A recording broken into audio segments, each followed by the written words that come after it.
Good morning, everybody. We're about to go live. In fact, I think we are now live. So I can confirm that we are now live, and I'd like to call the meeting to order at 10:30 exact. How about that? That's amazing. There we go. At this point, I will turn it over to Councillor Renwick, who is going to read the land acknowledgement. Thank you. I would like to respectfully acknowledge that we are on the traditional territory of the Anishinaabe under the terms of the Robinson-Huron Treaty number 61 of 1850 and the Williams Treaty of 1923. We commit to acknowledge, learn, educate, create opportunity, honor sacred places, and take action towards real truth and reconciliation in support of our commitment to walking the path together in respect, peace, and harmony for future generations. Thank you for that. And I do have moving right along, a motion moved by Councillor Stone, seconded by Councillor Morrison. It is recommended that the Special General Committee meeting agenda dated Thursday, February 16th, 2023 be adopted as printed and circulated. All those in favor? And that carries. Are there any disclosures of pecuniary interest? Okay, seeing none. Just moving right along. At this point, I'm going to turn it over to Councillor Morrison, who will start to chair the meeting. Thank you, Your Worship. We have a motion on the table dated February 16, 2023, moved by Dan Armour, Councillor Dan Armour, seconded by Councillor Fitzgerald. It is recommended that the Town of Huntsville draft 2023 consolidated budget as attached to Report Corp 2023-7 be approved with a total levy of $20,101,000. $20,101,165 and forwarded to Council for consideration. Okay, thank you. I'll pass it over to Julia and Reva.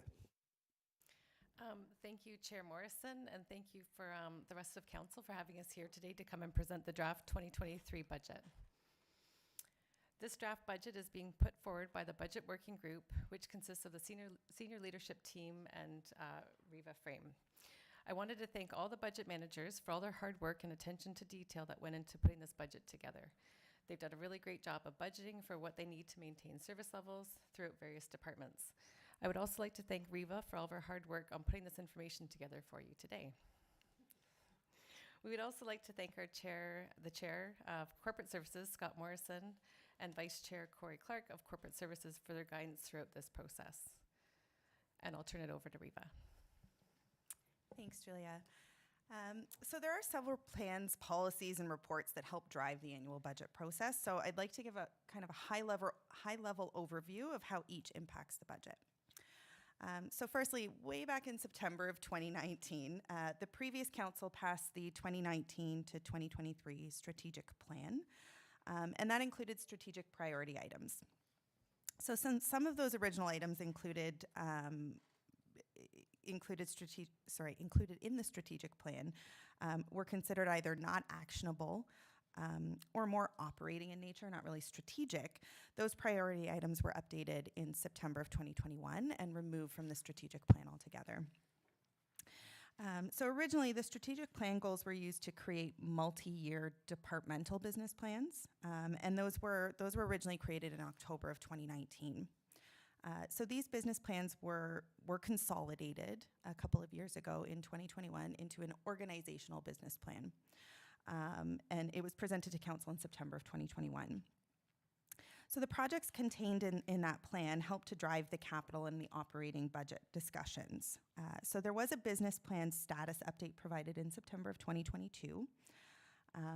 So it is anticipated that the current council will complete a strategic plan in 2023 for their term of council. So funds have been included in this consolidated budget for the completion of that plan, and we'll get into that a little bit later. So next, the next kind of step in the process was in October of 2019, Council passed the Budget and Financial Controls Policy. So this policy not only outlines the budget preparation process, but also details the financial reporting requirements related to the budget and forecast and establishes a starting point for the tax rate increase in any given year. So this policy stipulates that the tax increase each year can be between July CPI trim and 2 times that amount. So we'll get into more detail a little bit later in the presentation. So then in July of 2020, this is quite the long process. In July of 2020, Council approved the capital, or the town's asset management plan. So this plan includes condition and risk assessments of all of the inventory town assets and helps finance to develop a more long-term financing strategy for our future capital replacements. So the data that this plan is based on helps to drive the capital budget process, which we discussed at the special general committee meeting last week. So in September of 2022, staff presented the proposed 2023 budget guidelines, which were based on the budget and financial controls policy. So that tax rate increase that was proposed was between 5.4% and 10.8%. And again, that was in accordance with the policy. So the tax rate increase range was not approved by committee at that point. Instead, committee provided staff with direction to bring forward a consolidated draft budget with a tax rate increase of between 5.4 and 7%. So throughout the fall of 2022 and into January of 23, staff prepared their departmental budgets, including the anticipated capital projects, staffing requirements, and our operating needs to maintain the existing service levels. Last week, on February 7th, we presented the draft 2023 capital budget, including both the proposed capital contributions, or the capital levy, and the proposed capital projects for 2023. So at this meeting, 2 of those projects were removed from the 2023 capital projects listing, and those changes have been reflected in the budget, the draft budget presented today. The last piece of the budget puzzle, but certainly not the least, and what we're here to talk about today, is the operating budget.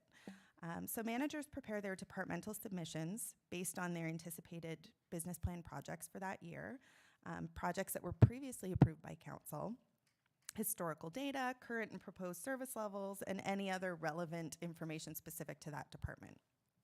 So as always, the finance team did meet with every manager and director to review each line item in detail. So each departmental budget has been reviewed line by line with finance and that manager and director. Okay, so there are 2 main things that are factored into an acceptable levy range that's determined in any given year. So there's the allowable tax rate increase, and that's what the budget guideline was set for, and the assessment growth that will be realized.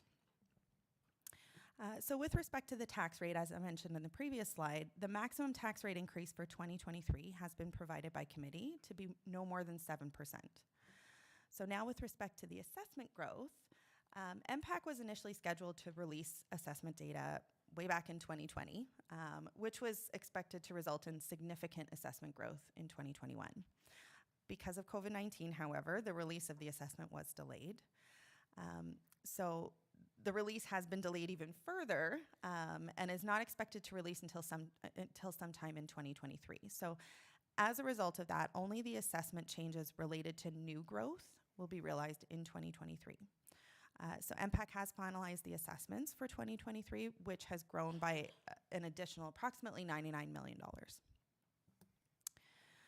So the information was used to calculate, this information was used to calculate a maximum levy increase of about 1.67 million, and that's based on a 7% tax rate increase. This was the maximum allowable increase that includes both capital and operating. And was per the committee guideline that I mentioned. So the capital levy increase for 2023, which was previously approved by committee for inclusion in the budget, amounts to about $617,000. So this means that the overall operating budget increase can be no more than about $1.05 million. The current draft budget does not fall within this acceptable range. However, it does fall within the policy guideline that was set at 10.8%. the current total levy increase for 2023 is approximately 2.28 million at this point, with a tax rate increase of 10.36%.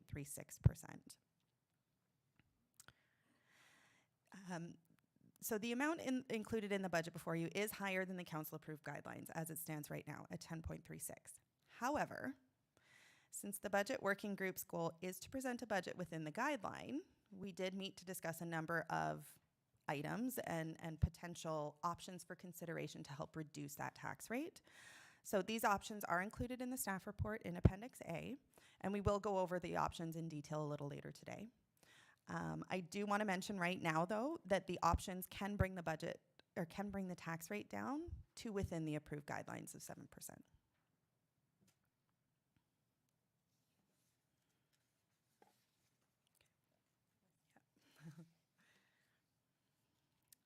Okay, so the total proposed capital budget, the total proposed consolidated budget levy increase is 2.28 million that I mentioned a minute ago.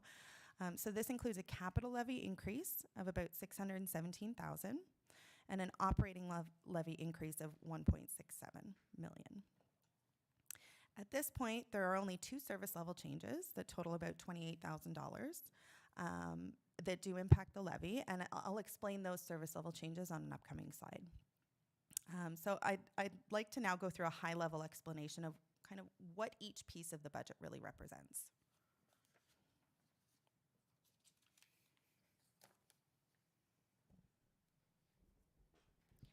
So sorry, just before we do get into the details of the consolidated town budget, we do want to, we thought it was important to note that Huntsville's contribution of the $230,000 to the local share that was approved by council on February 7th is not currently included in those numbers being presented. It will be included in the final budget, however. The amounts were not included in the budget that staff prepared, as these contributions are really outside of normal municipal operations since they relate to healthcare. So it is expected that this amount will add a 1.29% to the levy or a 1.2% increase to the property tax rate. So if you look at an annual amount of an assessment of $300,000, that would be about $15.55 per year. Okay, so now on to the operating budget. When residents call the town to report a problem or attend a library program or participate in aquatic sessions, this is the operating budget at work. These essential services allow us to keep up with pothole repairs, snow clearing, park maintenance, just to name a few of our services. So the operating budget ensures that we have engineers, librarians, town planners, admin support, finance staff, and overall a great team of employees to make Huntsville a great place to live. So over the past couple of years, COVID-19 has had a profound effect on just about everything in our community.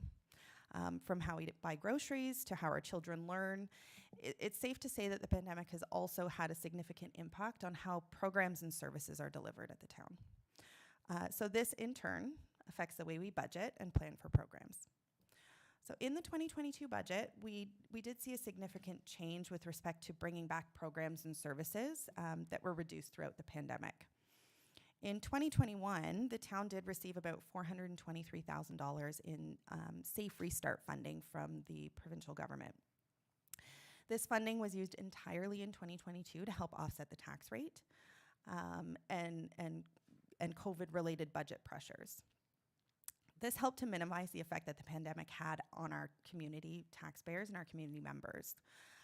Since that was one-time funding, though, to reduce the levy in 2022, there is a net levy impact in 2023 because that funding no longer exists. So the removal of the assessment center has also had an effect on the 2023 net levy. Overall, the effects of removing the COVID-related funding and the costs for the assessment center resulted in a net levy increase of about $465,000. So base level changes are the cost to deliver services that were approved in 2022. So our existing service levels, these are just costs to provide those at the 2023 cost. So things like increases in software licensing, annualized costs for staff, all of that. If the same service level is being provided, things like increasing hydro costs because rates have gone up, or an increase in fuel as a result of historical trends and fuel costs, all of those changes are base level. The budget working group has included the cost to deliver existing service levels at the anticipated 2023 costs. That has been included in the budget package. So the significant changes within each division are included in Appendix B of the staff report in the budget book, and we will go through those changes later on in the presentation. So a service level change is exactly what it sounds like. It's a change in service level. Essentially, it's something that has an impact on the current or future budgets that didn't previously exist. So in the 2023 draft budget, there are two operating service level changes. The first relates to licensing and implementation of a new bylaw software. So this will increase efficiencies in the bylaw department, and eventually we'll be able to issue tickets electronically, which can be printed. So this provides for greater efficiency in the department. The cost is about $5,000 and includes a $1,000 implementation cost, which is proposed to be funded through the Working Funds Reserve, so that there wouldn't be a net levy impact of that one-time cost. So it also includes about $4,500 worth of licensing fees for the software. The second service level change relates to increased part-time hours at the library in order to increase the hours of operations. And we'll talk a little bit more about that with the library presentation. Okay, so one-time items. So these are projects or costs that only impact one budget year and can include both levy-funded and non-levy funded items. So these are not considered to be service level changes because they're one-time, they're not ongoing services. So these projects are actually prime candidates to be funded through reserves because they don't impact the levy in future years. So in 2022, there were a number of one-time projects that have been removed from the 2023 draft budget. Some of the larger items, I won't go through everything, but some of the larger items include some position overlaps, which were funded through the human capital reserves, and were the results of retirements in 2022. So there was actually only one overlap that occurred in 2022, so only the cost actually incurred for the overlap were funded through the reserve. The unspent overlap amounts just stayed in the human capital reserve. There was also a one-time transfer of $45,000 from working funds into the election reserve to help fund the 2022 election and to replenish that reserve. So that has been removed from the 2023 budget. It was a one-time item. There was also a one-time reserve transfer of $115,000 from the working funds into a dedicated local share hospital reserve. So that's also been removed. The last one I really wanted to talk about was in order to reduce the tax rate in 2022, the contribution to working funds was reduced by $100,000. So since the direction of council was that this was a one-time item, the contributions to working funds has increased back to the 2021 levels. So there's a $100,000 net levy impact as a result of that this year. Okay, so into 2023 one-time items.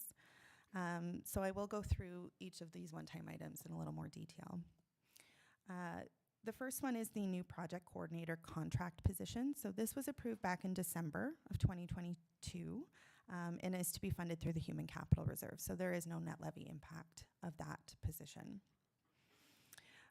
The Centre Street Environmental Management Plan was approved back in the summer of 2022 and is to be funded through the Centre Street Environmental Reserve. So those costs have been included for $60,000 and the funding from the reserve. So there is no net levy impact. In the human resources budget, there is some corporate leadership training. So this is a one-time program to be offered to the entire town leadership team and is proposed to be funded through human capital reserves. So there won't be a net levy impact in 2023.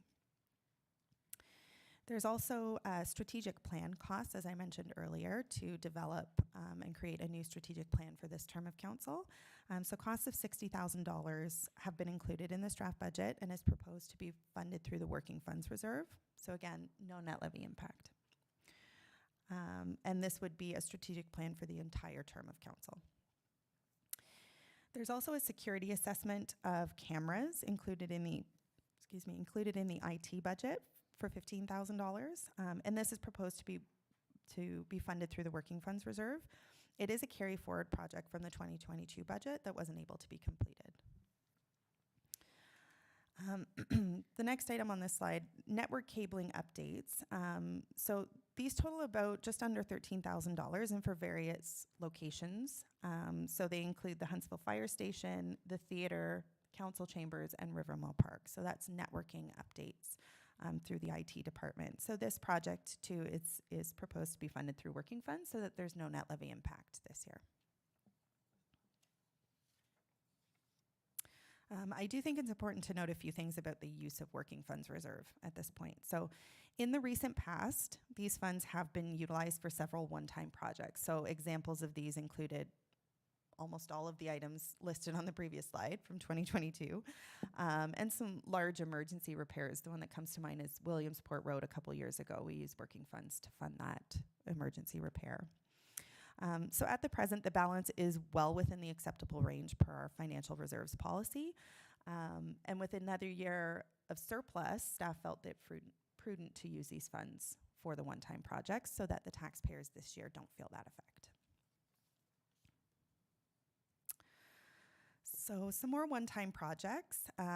Also in the IT budget, there's some software and setup and migration costs. So this actually is kind of two different items. So one is the setup cost for a new fire management software of $2,000. So this was carried forward from 2022. The intention in 2022 was to implement a new fire management software, but because of supplier issues, that couldn't be done in 22, so now we're looking at it in 23. There's also migration costs of just under $7,900, and this is to move from the desktop to the cloud-based version of Laserfiche. So this software is used a lot for records management and heavily used in the finance department. And it was part of the records management project that was largely funded through a grant in 2022. The migration is necessary in order to implement many of the changes from that project. So both of those are anticipated to be funded through working funds. The next item is the ransomware pre-engagement with costs of $15,000, and it is proposed to be funded through the working funds. Again, this was a carry forward project from 2022, and because of time constraints, we couldn't get it done, so we're carrying it forward to 23. So the next item, back in 2019, the town received a one-time Ontario Service Delivery Grant, which was to be used specifically for modernization and efficiency improvements throughout the town. So there's still approximately $6,500 left in that reserve. So as a one-time item in 2023, staff are proposing to utilize those funds to offset the cost of changes in the IT software. So specifically, this can be used to offset the increased cost for the fire management software and for the Laserfiche cloud version. So not the implementation cost, but the increased cost of those actual software programs. We can use that funding to offset. So the next item is the purchase of digital land surveys of $17,000. So that's proposed to be funded through the Records Management Reserve. And this project will provide greater efficiency in both records management and the corporate information departments. Excuse me. The next item is the OCR recognition project of $5,000. So that also is to be funded through Records Management Reserve. It will allow for greater accessibility of documents and increase the efficiencies in that documents will be more searchable.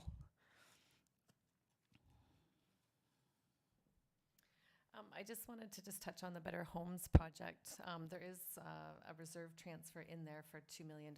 And for those of you who are on council before, you'll remember that there was a motion put on the table to include that in the 2023 budget. And this is a requirement of the initial program application. So ultimately, these funds will be entirely recoverable through loans provided to taxpayers who wish to utilize this program. We just need to show that these funds are dedicated. The town will not be ultimately losing or spending these funds.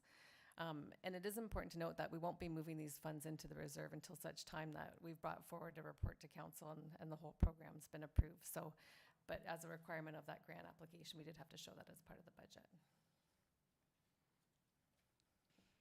Okay, so again, back in 2020, council moved $500,000 out of the working funds reserve and set it aside in a special COVID-19 recovery reserve. There's still $482,000 and change left in that reserve.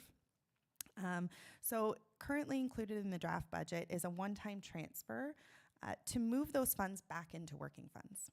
And we'll get through, we'll chat a little bit more about that a little bit later in the presentation. And the last item on this list is a one-time item for a legal review of the municipal accommodation tax agreements. So this is necessary because the pilot project is ending in 23, and staff felt it prudent to review the agreements because the pilot project's ending. So the estimated cost of $10,000 is to be funded through that MAP program. Okay, still more one-time items. The Civic Center Energy Audit Project was approved back in March of 2022 for $25,000 to be funded through the Facilities Capital Reserve. Because of time constraints, however, this project has been carried forward into 2023. Included in the Arts, Culture, and Heritage budget is the purchase and installation of a sports memorabilia exhibit case, and those costs total about $6,000. So this is proposed to be funded through the Working Funds Reserve as well because it is a one-time item. There's also an estimated or an anticipated overlap due to a retirement of the Manager of Culture, Recreation, Culture, and Heritage. This position overlap is included in the budget for a 4-month period. However, because of vacation time that needs to be taken, the actual overlap will really only be about 3 months. And this will allow the existing manager to train their successor. It is proposed to be funded through the Human Capital Reserve so that there's no net levy impact in 2023. And so in previous years, the marketing department produced a leisure activity guide, a physical leisure activity guide. So any unused revenues generated from that guide were put into a dedicated reserve. Since this guide has changed and is no longer printed, the unused reserve funds of about $4,800 are proposed to be used as a one-time reduction in the marketing department as a general reduction to design and production of the online leisure guide. There are also 3 one-time projects anticipated to be funded through the MAP program in 2023. So the first is the 2023 CAMA conference promotion. So there are costs of $3,000 included because the town is actually hosting the event in 2023. So this is for promotional materials for that event. And it is proposed to be funded through the MAP program, so no net levy impact.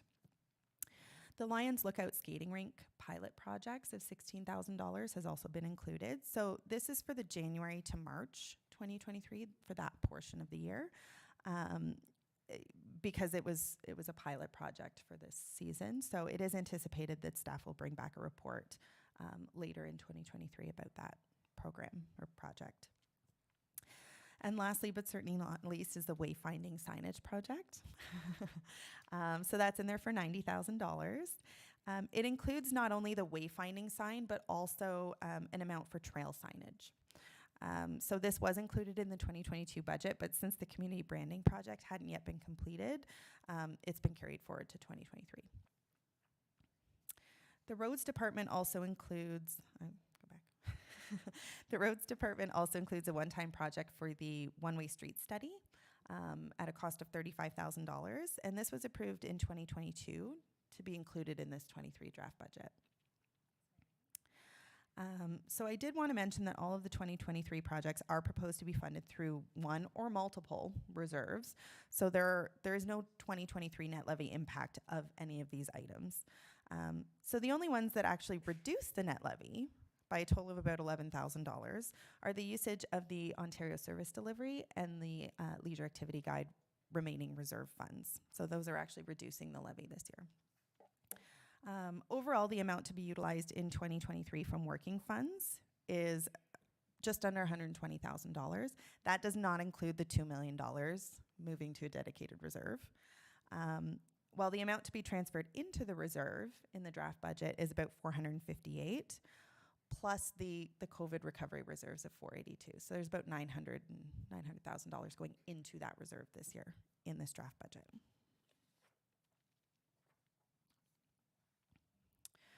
Okay, so on to non-annual recurring items. So these are costs that are necessary items, but don't occur every year.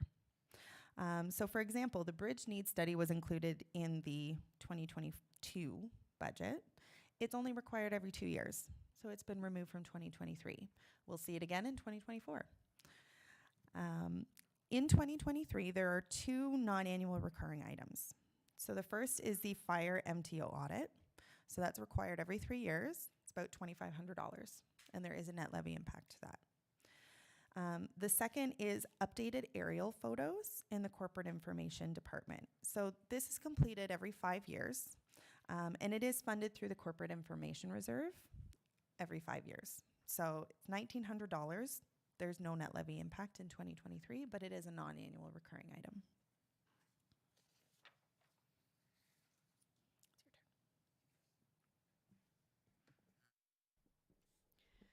So the next few slides identify the operating budget differences between 2022 and 2023.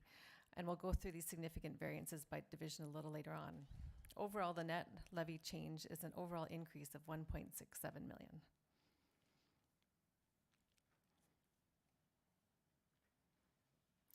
So this chart is showing the comparison of the divisional 2023 proposed operating net levy versus the final 2022 operating levy.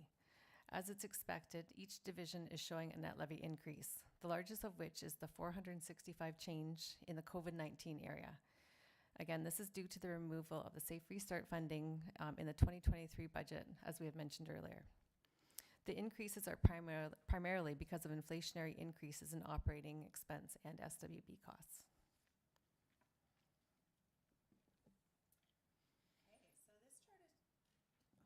Would help if I had my microphone on. I'm loud enough, but so this chart is actually showing the changes in revenues between 2022 and 2023. So there are a few key points that I wanted to highlight here. So community services revenues have increased as a result of increases in user fees, rentals, and increased program offerings. COVID-19 revenue reduction relates to not having the assessment center operation in 2023. Because the the Safe Restart funding was actually a reserve transfer. It wasn't included in revenues in 22. Development services revenue increases are largely due to increases in building permit revenues, which do not have a net levy impact. Financial services revenue have increased mainly due to anticipated interest income on investments, and that's really just the result of increased interest rates that we've been seeing. In legislative services, their revenues have increased mainly because of the IT shared services revenue that's now in place. And the reduction in library revenues really is a result of not renting out the annex because it's now used for the community health clinic.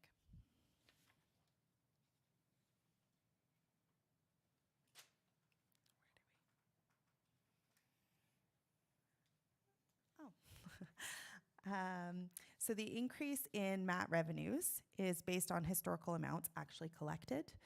So this doesn't have a net levy impact because this program is self-funded, and so the majority is actually paid out to our tourism partner, HMATA.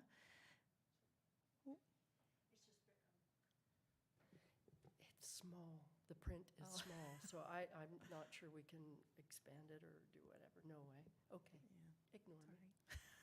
No, it's just. So with the MAT reserve increase, and it is going from about 940 to almost 1.5 million, just shy of that. The majority of that is paid out to our tourism partner, and the rest goes into a reserve. So there's no net levy impact of that increase. And the increase in ops revenue largely relates to an increase in aggregate resource fees that we received, and that's just based on what we're actually receiving. Okay, so this chart is similar to the previous slide. However, it's a comparison of the expenses year over year by division. So again, community services is showing a relatively large increase, and that's really because of increased program offerings and cost increases. So similar to the jump in development services revenues, their expenses have also increased relatively drastically, which is largely due to a building department restructuring that was approved back in 2022, which resulted in additional staff. So because these costs are funded through the building department, there is no net levy impact. Legislative services has also had a relatively large increase in expenses, which again is due to the IT shared services program, which was approved in 2022. There are additional costs and SWB as a result of that. So ops costing has also increased fairly significantly, and that's largely a result of increased fuel and fleet maintenance costs.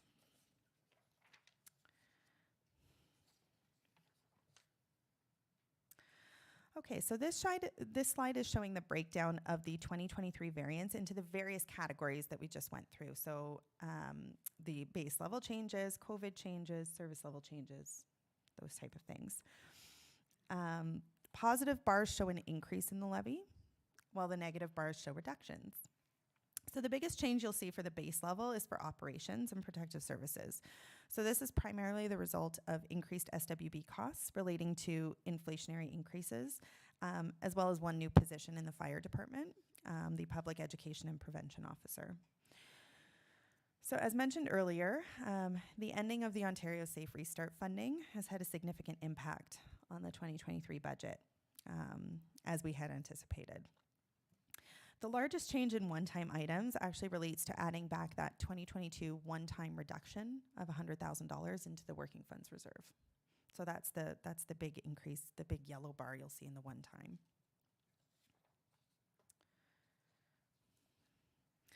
Okay, so this is showing the breakdown of the operating levy by division in 2023. The proportions are relatively consistent with previous years. So I really don't think it's a surprise to see that operations and protective services has the highest net levy impact, and includes many of the mandatory services that we provide. Community services is the second largest division, largely because of the facilities department, which maintains and operates all of the town facilities, including Town Hall, the Summit Center, and various community halls, among others.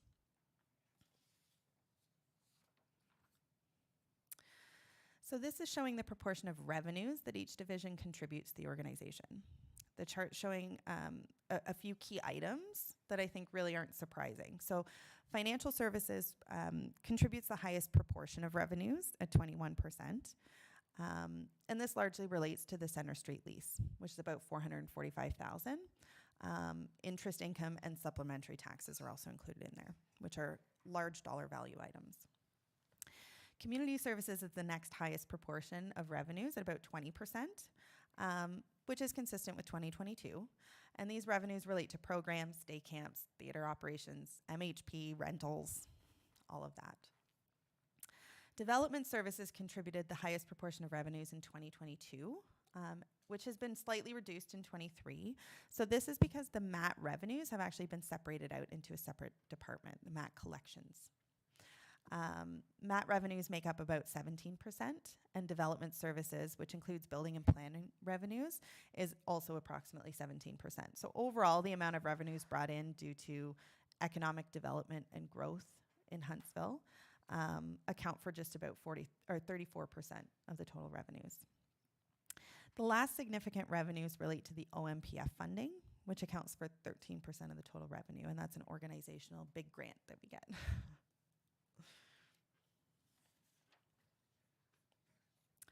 Okay, so this chart is very similar to the previous. However, it's showing the proportion of expenses that each division uses. So not surprisingly, the greatest proportion of expenses in operations.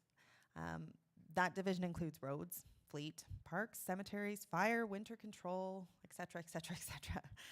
So ops brings in 9.4% of the revenues and expends almost 35% of the total expenses.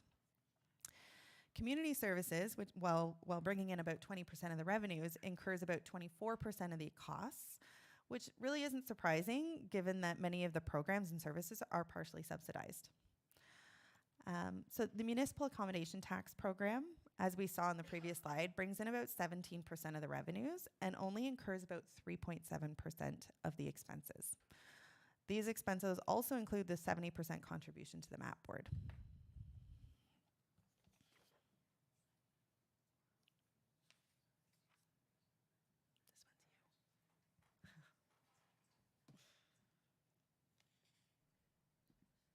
Sorry, we do apologize if the numbers are small on this. It's hard to get it to come over from Excel. So I believe our deputy clerk is going to email the presentation to everybody so they can look at it in a bit more detail.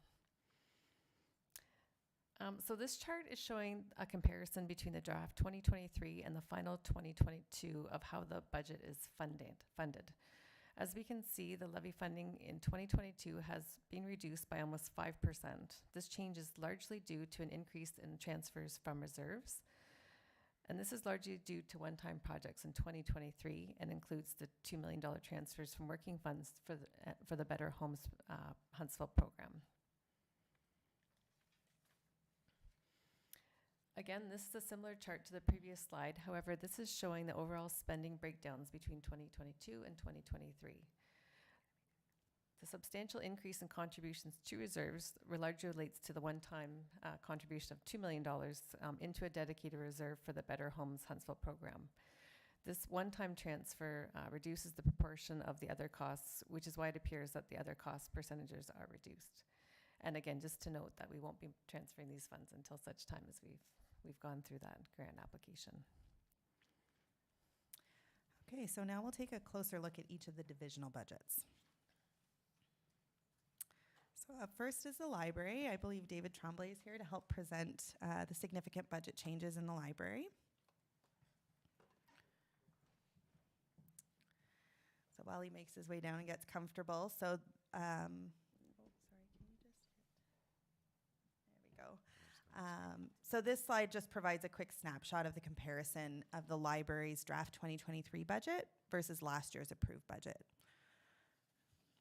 Thanks, Council. I just wanted to point out for your information that we have our Vice Chair, Christine Passarella, from the board here today. She was also part of the Finance Committee from the previous board who helped develop the 2023 library budget. And that process, of course, was assisted with the Finance Department as well. In a typical year, the Huntsville Public Library is visited more than 130,000 times and has almost 150,000 items in a year checked out, and has over 13,000 people attend our programs and service activities. The library is a welcoming place. It's a community hub. It connects, informs, and inspires people of all ages, and it's a part of the community that helps to make the community stronger. The significant changes for the 2023 budget are part of the similar ones that are across the corporation-wide, which are mandatory benefits and legislated changes to the OMERS, as well as the COLA increases. The major service change is a ask for an additional day. Prior to the pandemic, the library was open 7 days a week. We are now currently 5. We just in the fall, it was the end of the summer and the fall, concluded a community-wide survey. One of the major themes we've heard is bringing back hours to the library for the community. It's not only do we hear it in the survey as one of the major themes, as well as we hear it on a regular basis. You know, when are you going to bring back hours? When are you bring back hours? So that is the service change is basically part-time desk hours to operate the library, in-person service, basically. And that's sort of the major service changes. But if there's any questions from council regarding some of the other budgetary items, I'm more than happy to speak to them, or any other type of question. Any questions? Deputy Mayor Armour? Thank you, Chair Morrison. Just a quick one about the service change, the 23,000. How many hours is that adding? Is that a day or 2 days? That would be a full day, yeah. Full day. Yeah. Mayor Alcock? Thank you, Chair Morrison. Along that line, I absolutely support that. I think it's great. I've heard from a lot of people that have actually read this and thought, oh, this is great. Which day will that be? We'd be bringing back the Monday, yeah. Monday. Yeah. Okay. Any questions from anyone else? No?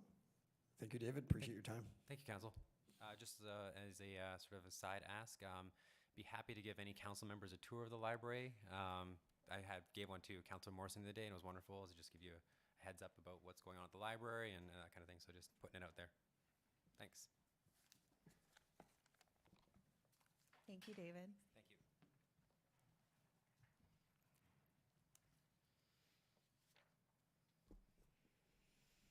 you. Okay, so next up is Operations and Protective Services. So the Director of Ops, Tarmo Ukivi, will be available to answer any questions toward the end of this section.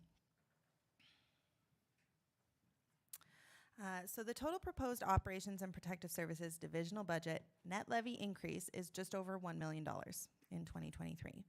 This is made up of almost $565,000 increase in capital and $439 in operating.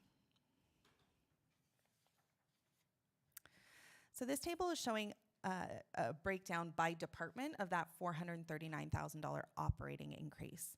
I did want to note on this slide that the Operations and Protective Services Other, that first department on the screen, this is a split out of the director cost, and it is new in 2023, which is why it's there's no balance last year.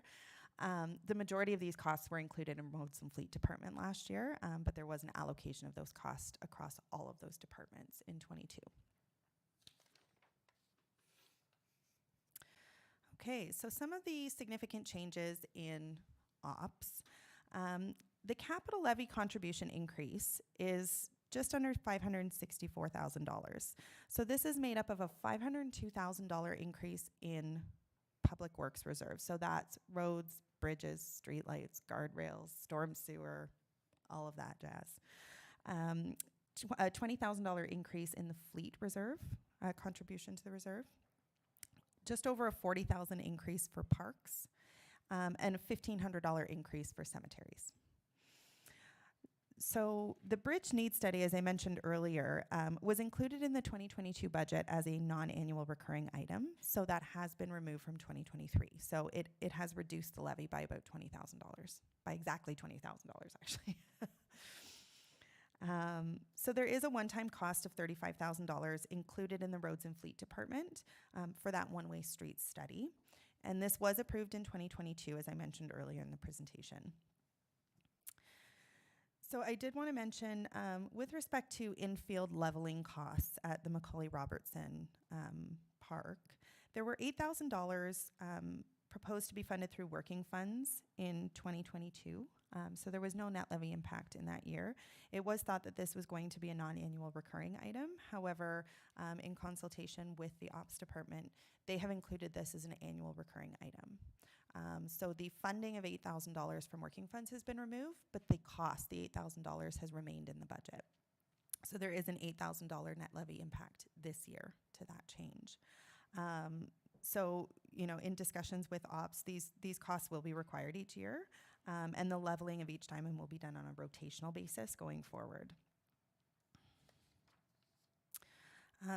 So the next item is the Regional Fire Training Center. It's up and running. So there are registration fees and related program costs included in the 2023 budget. The training center program is self-funded though, so that means that any registration revenues will offset the program costs.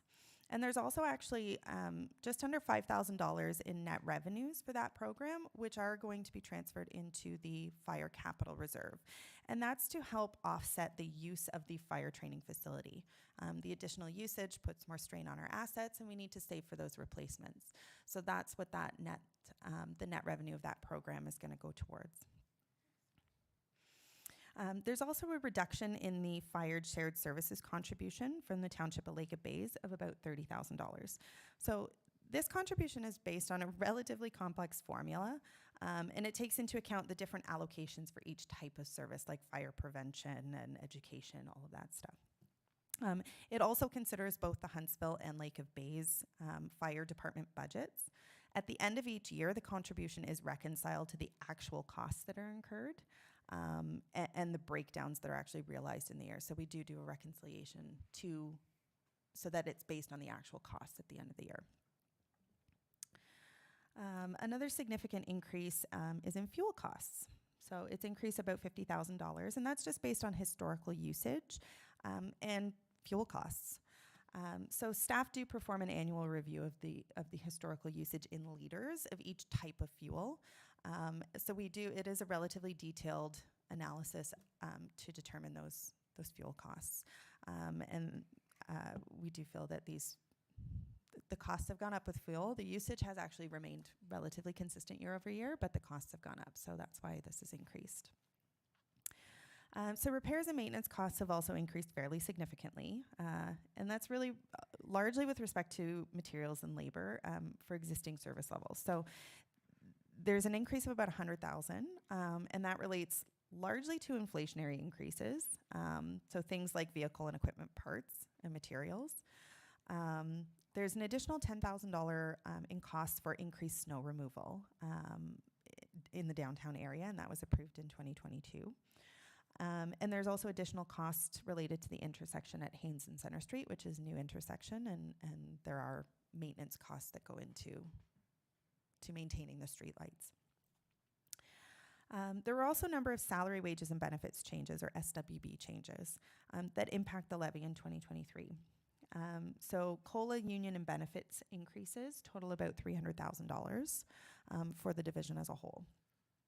There's also a relatively small increase in the volunteer firefighter and overtime costs of about $11,000, and that's based on actual anticipated needs.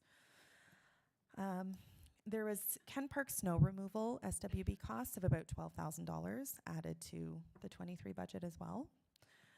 And there is one additional full-time position that was been added to the budget, the Public Education and Fire Prevention Officer in the Fire Department. And the rationale for each new position that has been added is included in the staff report. Both the financial impact and the rationale of the position have been included in the staff report. There are also some relatively large revenue increases in ops. So this includes aggregate resource fees. So those fees have gone up by about $61,000. So as I mentioned previously, there's also an increase in the transit provincial gas tax funding, and we're anticipating $21,000 more in funding from that program. Cemetery revenues have also increased by about $17,000, and that's just based on increased user fees and our anticipated sales for 2023. And dock lease revenues has also increased, and that's based on what we've actually been receiving over the last few years. So the last item on here is with respect to transit. So we are anticipating increased costs for the service contract for transit of about $24,000. And that's really largely due to a fuel escalator billing because of the result of fuel prices. There's also the removal of the enhanced cleaning that was required as a result of COVID-19. So that's a net levy saving of about $17,000 in transit for the removal of that enhanced cleaning. Okay, so overall, there are operating costs of about $8.2 million in operations. So these costs include contributions to various reserves that total just over $21,000. So the majority of this is funded through the levy. However, there are several specific other funding sources that should be noted. So these include revenues, and that includes internal allocations like fleet leases with the building department. It includes user fees, snow removal revenues, aggregate resource fees, transit fares. There's also a small usage of development charges related to debenture payments. So this approach has been taken for a number of years. The actual amount of DCs recognized in this budget has been reduced, and that's based on we reduced the debt payments. We have to reduce the development charges that are recognized to offset those. Provincial grants also, help to fund this division, and that's the Provincial Transit Grant. And then there are various reserves to be used. So the Public Works Capital Reserve has been used in the past to fund a portion of the engineering technologist SWB costs, since a large proportion of the work done by that position relates to capital projects. The Public Works Capital Reserve is also being used in 23 to fund the one-way street study of $35,000. The Pitmans Bay Reserve is proposed to fund repairs and maintenance costs at Pittman's Bay. And the Brunel Locks Reserve is proposed to fund up to $2,500 related to horticultural costs at the locks. So this approach has been taken for a number of years. And that's operations. Thank you very much, Riva and Julia. Any questions on operations? Councillor Stone. Thank you. The one-way streets study, I don't remember voting on that or wanting that. And how much is that study going to be?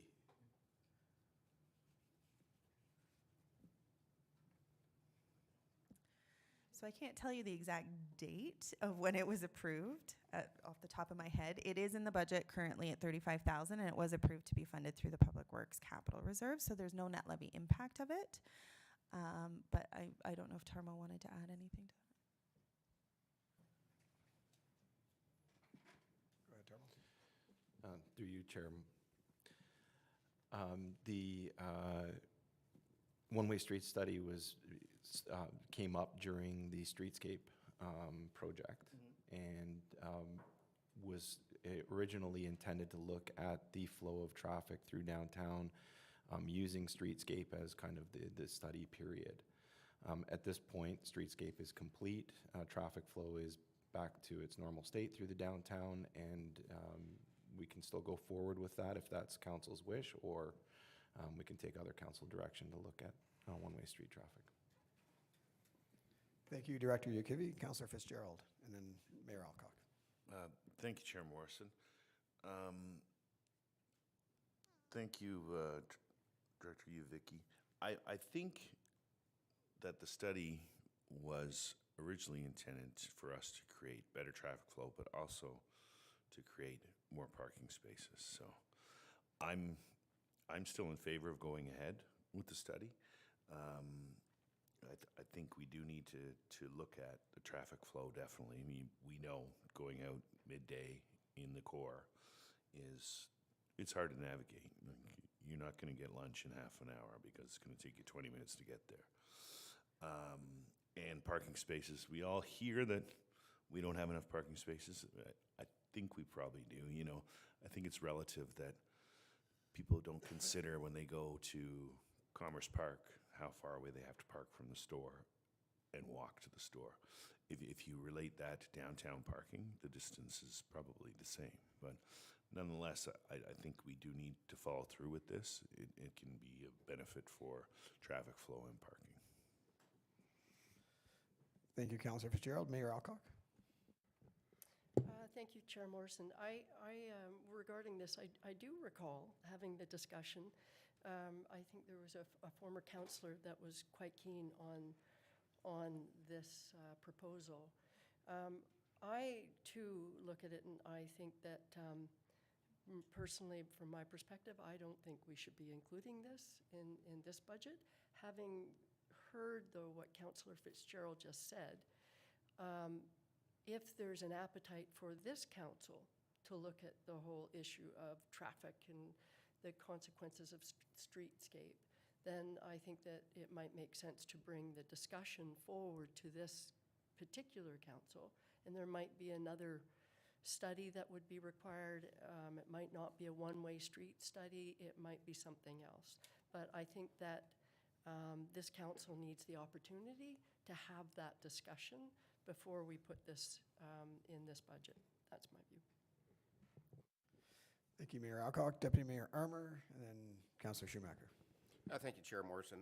I just want to echo the mayor's thoughts on this.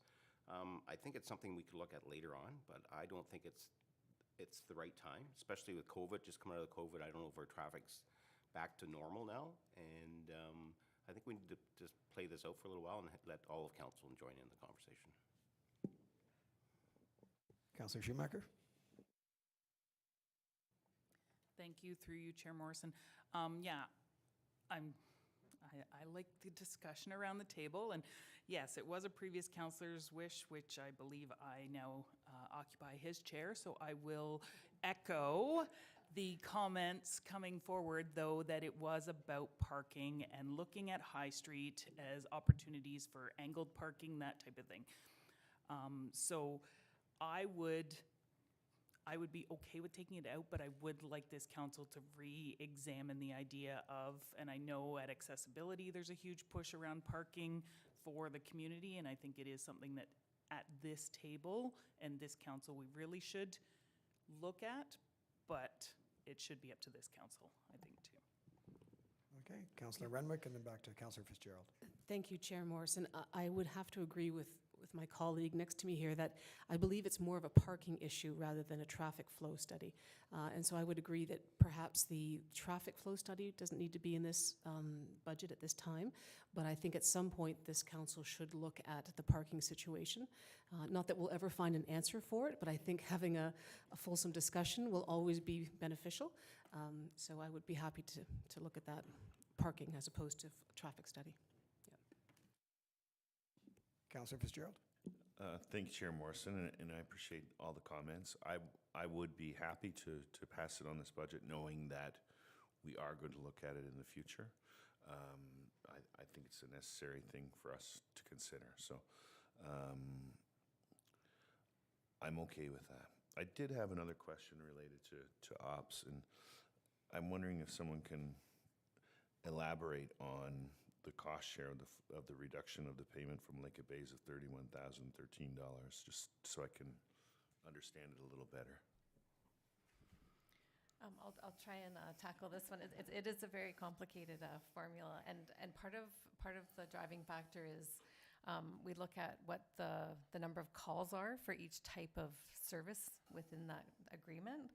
And so if it's more heavily weighted towards Huntsville, then Huntsville has to pick up more of the share of that cost in that year. So that's one of the primary things that kind of drives that. The other one is if Lake of Bays has a significant budget increase, which they have proposed for 2023, that does have an impact as well, because we have to take their spending into account. Thank you. One more question related to fire. I saw in the line items on the budget, we have a fire hydrant rental of $7,885 an increase. Can someone explain that one to me?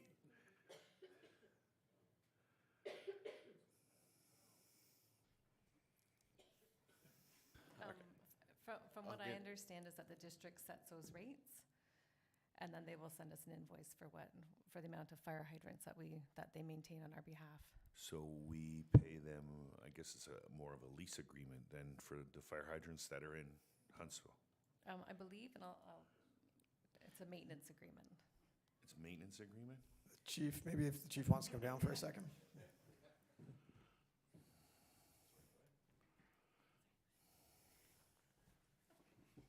Yeah, through you, Chair Morrison, yes. So the district charges all the municipalities for every hydrant. So as we get more hydrants, our rental cost is going up. Plus, every year there's a cost of living increase. So we pay, and I don't have the number in front of me, but we do pay a significant amount to the district every year for hydrants. Okay, so this would reflect an increase in I guess, higher costs for maintenance and More additional hydrants. And additional hydrants as development is. Okay. I think that is all I had for this. It is. Thank you. Okay, so we'll move on from Councillor Fitzgerald. Over to Deputy Mayor Armour. Thank you, Chair Morrison. I just have one question. That's probably I just need to explain to me. I understand what field leveling is, but $8,000 a year to level a field, so I'm just curious what that entails. So, through you, Chair Morrison, the baseball diamond fields out there are subject to all kinds of weather changes and drainage issues, and become uneven over the period of the year throughout the different seasons that we have. So going through and making sure that they're smooth and level and safe for players as they're running, across the field so that they don't trip, fall, and injure themselves. That's the primary reason in discussing and working together with the various different user groups. It is something driven where they really want and need that leveling to occur on a regular basis. But, Paul? no, I agree with you that I think it's a great thing, because last thing you want to see is someone fall and break an ankle or something. So does it include all the fields, or I thought they said only one field a year? So I just want to know if it's, Through you, Chair Morrison, it is a rotational basis. So we would start with one diamond, and then the following year we'd do the next, and then so on. If there are immediate concerns with any field, we would take care of them, but the process of field leveling is done on a rotational basis. Quickly, before we get to more questions on ops, our Deputy Clerk did point out there was a motion October of 2021 to postpone the one-way street study to be discussed further on once regular traffic patterns have come back. So it's consistent with what was decided around this table back in 2021. So, Director McKenzie? Sorry, I just wanted to also note that if we are going to look at changing the scope of that, I think it's important that we deal with the one motion and remove the one-way streets, because that motion does speak directly to one-way streets and not to traffic, or sorry, not to parking. So I think it'd be better to create a new one. Yes, I think we would all agree on that, right? Okay. Okay. All right. Any other questions on operations? Councillor Renwick. Sorry, Councillor Morrison, I don't know if this is actually related to operations. And maybe it's not the time to ask, but it sort of relates back to the one-time 2022 projects that were moved. May I ask a question about that? That was something that was brought up earlier.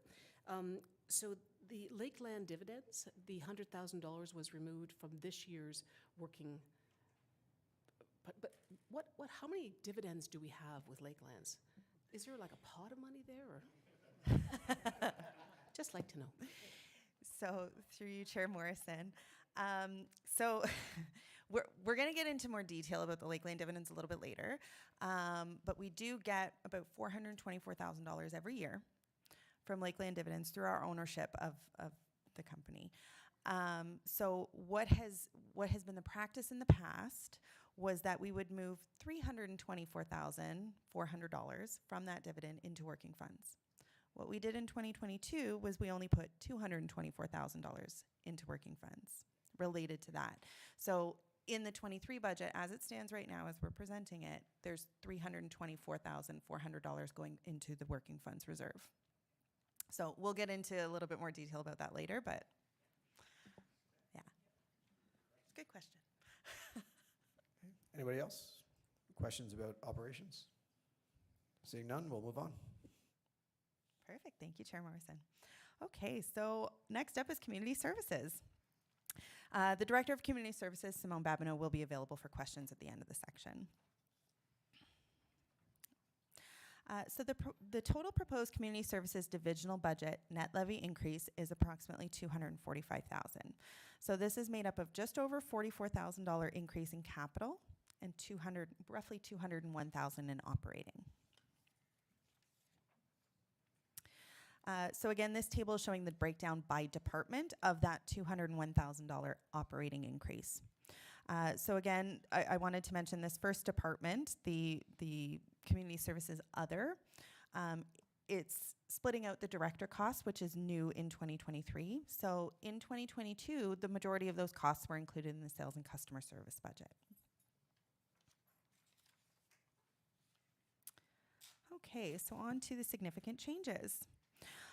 So there is an increase in capital contributions totaling just over $44,000. So that includes a $4,500 increase in MHP contributions, $33,000 increase in facilities. There's no increase in the Rec and Leisure, and about $6,200 increase in theater capital contributions. So in addition to these levy contributions, there's also increasing contributions to capital reserves throughout the operating fund. So for rentals, a CIF fee or capital improvement fund fee is also collected. So this amount's included in revenues, and then it's transferred into the various capital reserves.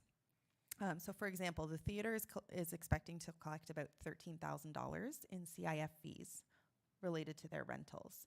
This $13,000 is then transferred into the theater capital reserve. So the same scenario can be seen in the sales and customer service budgets and the aquatics budget. So these contributions are factored into our long-term funding strategies for the capital plans. There were also a number of SWB, or salary, wages, and benefit changes in 2023. So those include staff COLA and benefit increases, and those total about $158,000 for the entire division. There were also some position evaluations that were done throughout 2022, so those costs have carried forward into 23 of about $14,000. There is a new position included in here, a new lead hand custodial supervisor position in the facilities department. And again, the rationale and the financial impact has been provided in the staff report. There are additional part-time box office hours at the theater, which have also been included in the staff report, and that totals about $13,000. Also included is the transition of the front of house coordinator position from part-time to full-time. There's also an increase in instructor or day camp counselor hours throughout the recreation program budgets. Those total about $34,000, and that is entirely funded through increased revenues for both day camps and the rec and leisure budgets. There is also an overlap of the manager of recreation, culture, and heritage that I mentioned earlier. So this is proposed to be funded through the Human Capital Reserve, so there is no net levy impact in 2023. Also included in community services are revenue increases throughout the division, totaling approximately $163,000. They're largely expected to increase due to increased user fees and program offerings. So this $163,000 is mainly 4 different things. So there's an increase in MHP revenues of about $67,000, less the waived Eclipse rental fees of about $23,000. There's also an increase in sales and customer service revenues of about $6,000, and that's based on anticipated rental revenues and user fee increases. Rec and leisure, including aquatics, has budgeted an increase of about $50,000, and that, again, is going to offset those additional part-time hours for instructors and day camp counselors and all of that. There's also an increase in theater revenues of about $62,000. So this is largely due to an increase in user fees, events, and the fact that the theater is now licensed. So utility costs in community services have been reduced based on historical trends, and this reduction totals about $70,000. Specifically with hydro, there hasn't really been 1 year of normal operations over the last several years. So 2019 actually included a large retroactive billing adjustment from Lakeland. So there was a billing error and they could only go back so long. So there was a big adjustment in 2019. There was also significant lighting retrofit projects that were done at the Summit Center in 2018, 2019. And because we haven't had a normal year of operations, it's really hard to tell what those savings really are. Then COVID began in 2020. So many facilities were closed, the ice wasn't in, all of that in 2020. 2021 was a continuation of open, close of facilities. And early 22, same thing, open and close situations, programs not running, that kind of thing. So as a result, so mid to late 2022, we had all programs running and all the facilities open. So we used those costs and the costs that we've actually been seeing throughout mid to late 2022 as the basis for estimating our costs in 2023.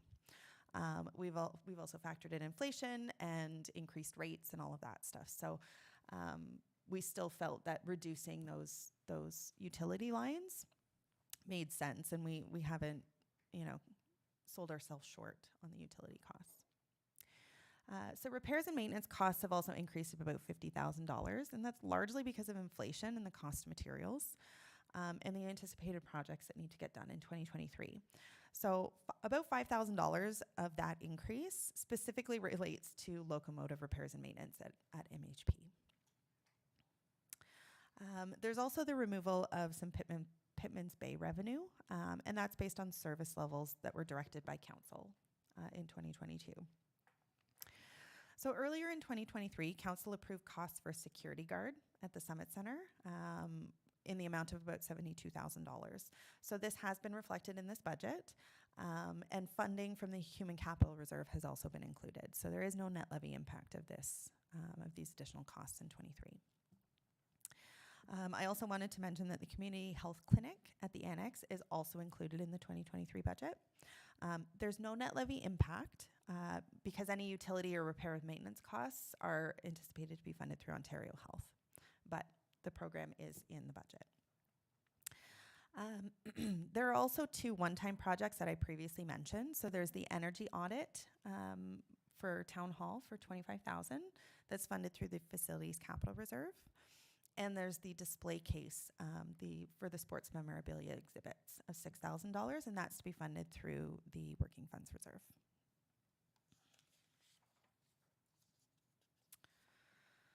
Okay, so overall, there are operating costs in community services of just over $5.9 million. These costs also include contributions to various reserves of just under $75,000.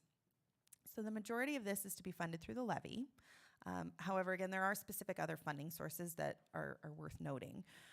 So the revenues, including rental revenues, program registrations, other user fees, all of that, they total about $1.9 million.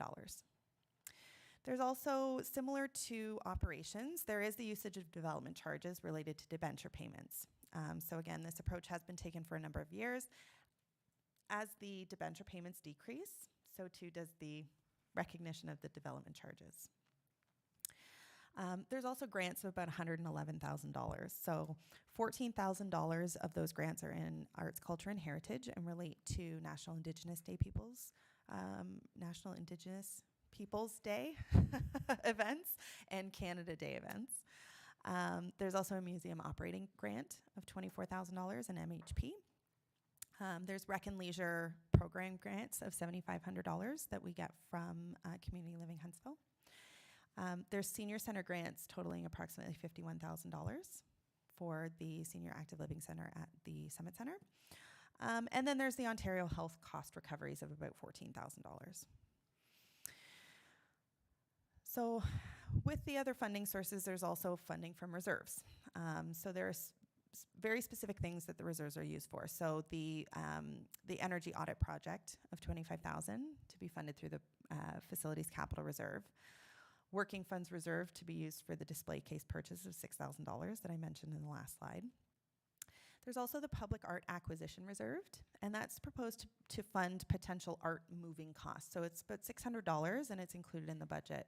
It's been included in the budget for the last few years. So if we incur moving costs for the art, there's $600,000 or $600. Whew. Oh, that's way too much. $600 of funding from that reserve. There's also the Human Capital Reserve to fund the security guard position and the overlap of the Manager of Recreation, Culture, and Heritage position in 2023. There's also the Aspen Community Hall Committee, and that budget is balanced each year through their reserve. So there's no net levy impact of that committee budget. So as a result of the budget provided by the committee, an anticipated just over $7,000 of this reserve will be used to fund their costs in 2023. So there are contributions to reserves that I previously mentioned that total approximately $75,000. So these includes those CIF contributions that I mentioned earlier, so this Capital Improvement Fund. So $13,000 is anticipated to go into the theater capital, $3,700 into facilities capital related to aquatics, and $38,000 into the facilities capital reserve related to the arena. There's also advertising costs of the display screens at the Summit Center. So those revenues are transferred into an audiovisual capital reserve to be used to fund the replacement of those screens. There's also the Pizza Dock lease that's transferred into the Parks Capital Reserve every year, and that totals just about $15,000 in 2023. And any commissions on art sales are also transferred into the Art Acquisition Reserve. So for 2023, the amount that's budgeted to go into that reserve is about $2,000.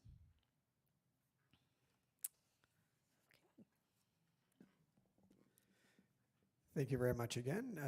Questions on community services? Mayor Alcock? Thank you, Chair Morrison.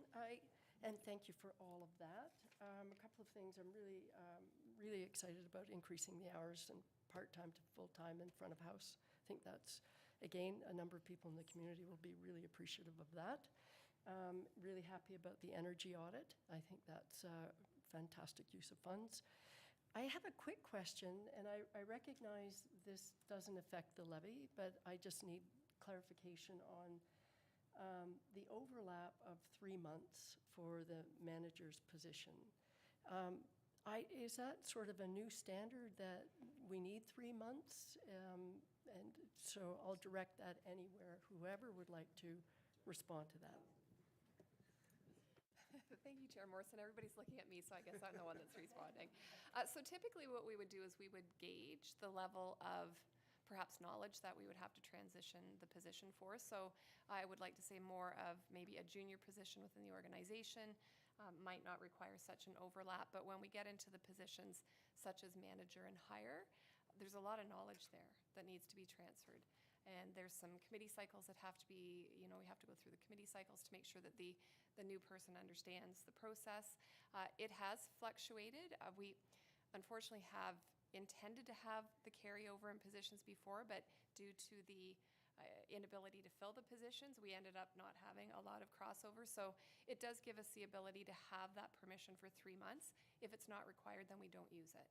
But I do think it's a good practice, and it's been very successful in the ones that we've had the transition. The HR payroll administrator was a prime example. I think we had a 3 or 4 month transition, and it was excellent. So that's why we do it. Thank you for that explanation. Helpful. Okay, Councillor Renwick and then Councillor Stone. Thank you, Chair Morrison. And I think this may be directed to Director Babineau. I echo the comments that Mayor Alcock said about the full-time or the increased hours in the front of house. My question is, the part-time box office hours, does that mean that we'll have somebody at the Algonquin Theatre actually selling tickets at the box office? Director Babineau will chime in. Through you, Chair Morrison. We will, but not full-time hours. This is 500 hours to help facilitate that. So not full-time, but it will put a bum in that seat at the box office. Thank you. Just maybe a follow-up. Thank you, Chairman. So you're saying that during the daytime, people can still buy tickets at the Algonquin Theatre on occasion, but not 9 to 5, you're saying? Through you, Chair Morrison. No, I'm not going to commit to that time frame. I'm not able to do that in an operation comment at this point. 500 hours would have to be stretched over the year and through our customer service desk. So customers can buy online, they can buy in person at the customer service desk at the Canada Summit Center, and then they will also be able to buy at the box office. Great. Okay. Thank you. Thank you. And just while we're on that topic, what is the percentage, in your opinion, of people that walk up to buy tickets as opposed to online? Put on the spot. I think before COVID, we certainly had more people buying in person. There was more expectation at the box office. Since COVID and since we've moved a lot to being online, a lot of our customers buy online. So, and now we're seeing that many of our customers do that one-stop shop. They can come to the Canada Summit Center, buy their tickets while their kids are playing hockey or having a swim. So we'll be able to tell you in 1 year's time a better answer to that. I don't want to even throw a number out there. That's great. Okay, thank you. Well, thank you, Director Babineau. Councillor Stone. Thank you. I'd like to have a little conversation about reducing the level of service. I choose community services because it's our second highest expense, and perhaps there's some advantages here. But in my house, if I can't afford to do everything I've usually done, then I stop doing some of those things to cover my expenses. So I would like to know what happens with staff and their managers, and how much is vetted to say, perhaps we don't do that anymore and we save X number of dollars. And perhaps Director Babineau could start the conversation. on the spot again, Director Babineau. There you go. Thought this was going to be an easy day. Through you, Chair Morrison. That is a loaded question, very difficult to answer. What I will say is if you reduce the expense lines, whether they be salary, wages, and benefits, materials and supplies, marketing, any of those things, facility supports, you will reduce revenue. So they come hand in hand. So if you wanted to, I'm gonna give an example, reduce the number of day camp opportunities that we offer, then there will be a ripple effect in doing that. So you might save in salary, wages, and benefits. You might also save some in materials and supplies. But the ripple effect of that is a longer waiting list on day camp, inability for people to go to work in the summer. It just kind of trickles from there.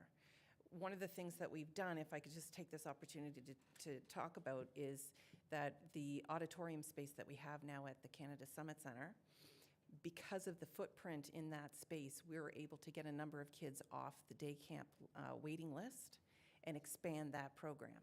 So that's where our expanded, we look at those opportunities and leverage where it makes sense, where we can get the most bang for our community's buck and what our customers are demanding at this point. Day camp is one of those areas that we always have a waiting list, and our goal was to shorten that waiting list. We've done that.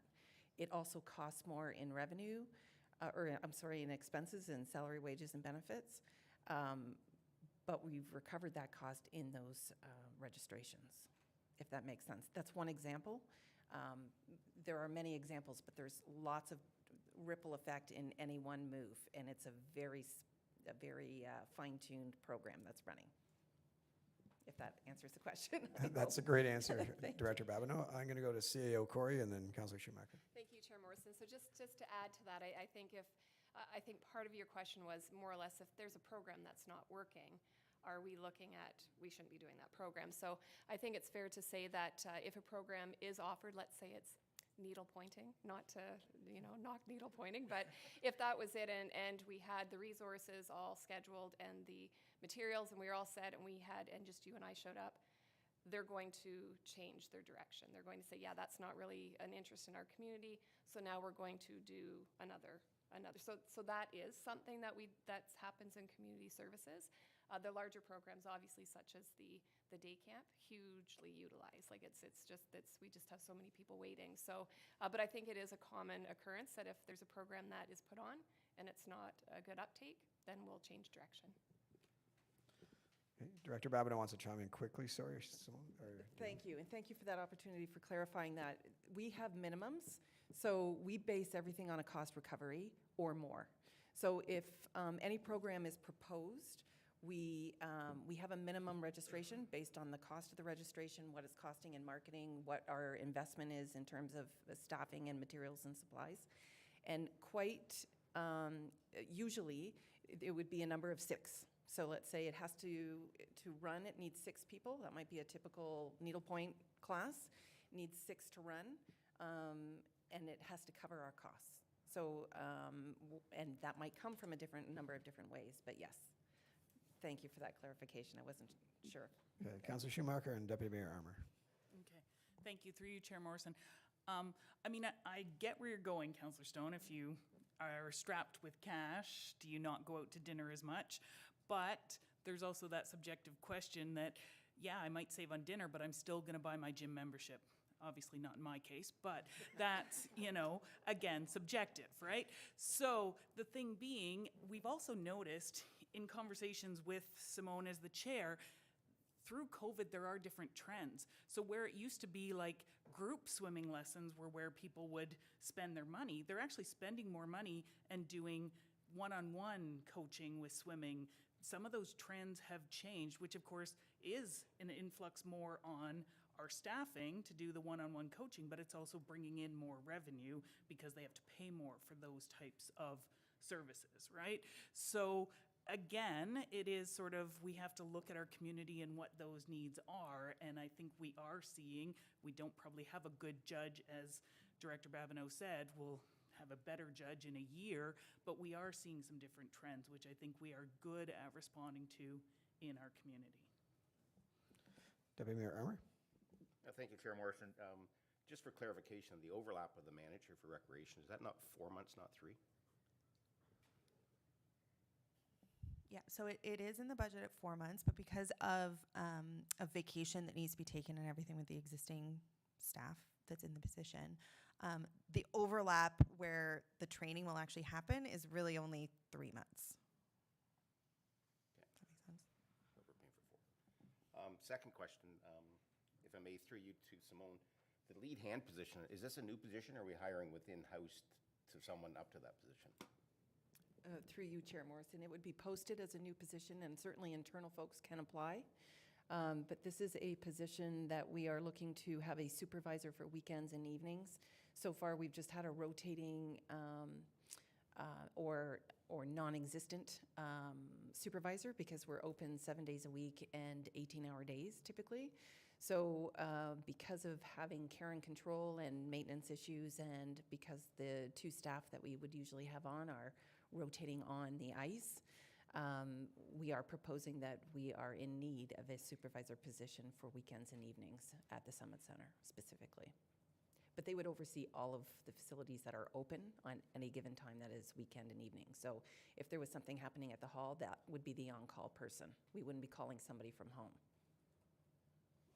Okay, excellent. And if I may, one more. For sure. Pittman's Bay, I know a reduction in revenue, and I believe we had the meeting here where it's more of a child or kids camp, et cetera. Are we not going to be looking at utilizing it on weekends still, or just completely shut it down?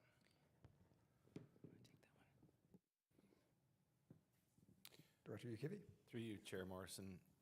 At this point, it is for youth purposes only. So if there is a youth camp that would want to use the facility on a weekend, it would be opened up on weekends for that purpose. But the 1951 agreement that is in effect for the use of Pittman's Bay specifically binds the town to use for youth purposes. Okay, Councillor Fitzgerald?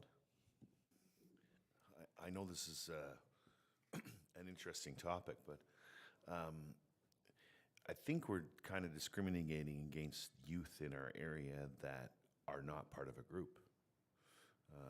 The youth that are going to be there, whether it's through Boy Scouts or a church organization, they're there under the supervision of adults. So how are we excluding just a regular youth individually from this availability of youth to use it? So I don't know if we've been totally fair to everyone in our community by the wording in that agreement and excluding youth that aren't part of an organization.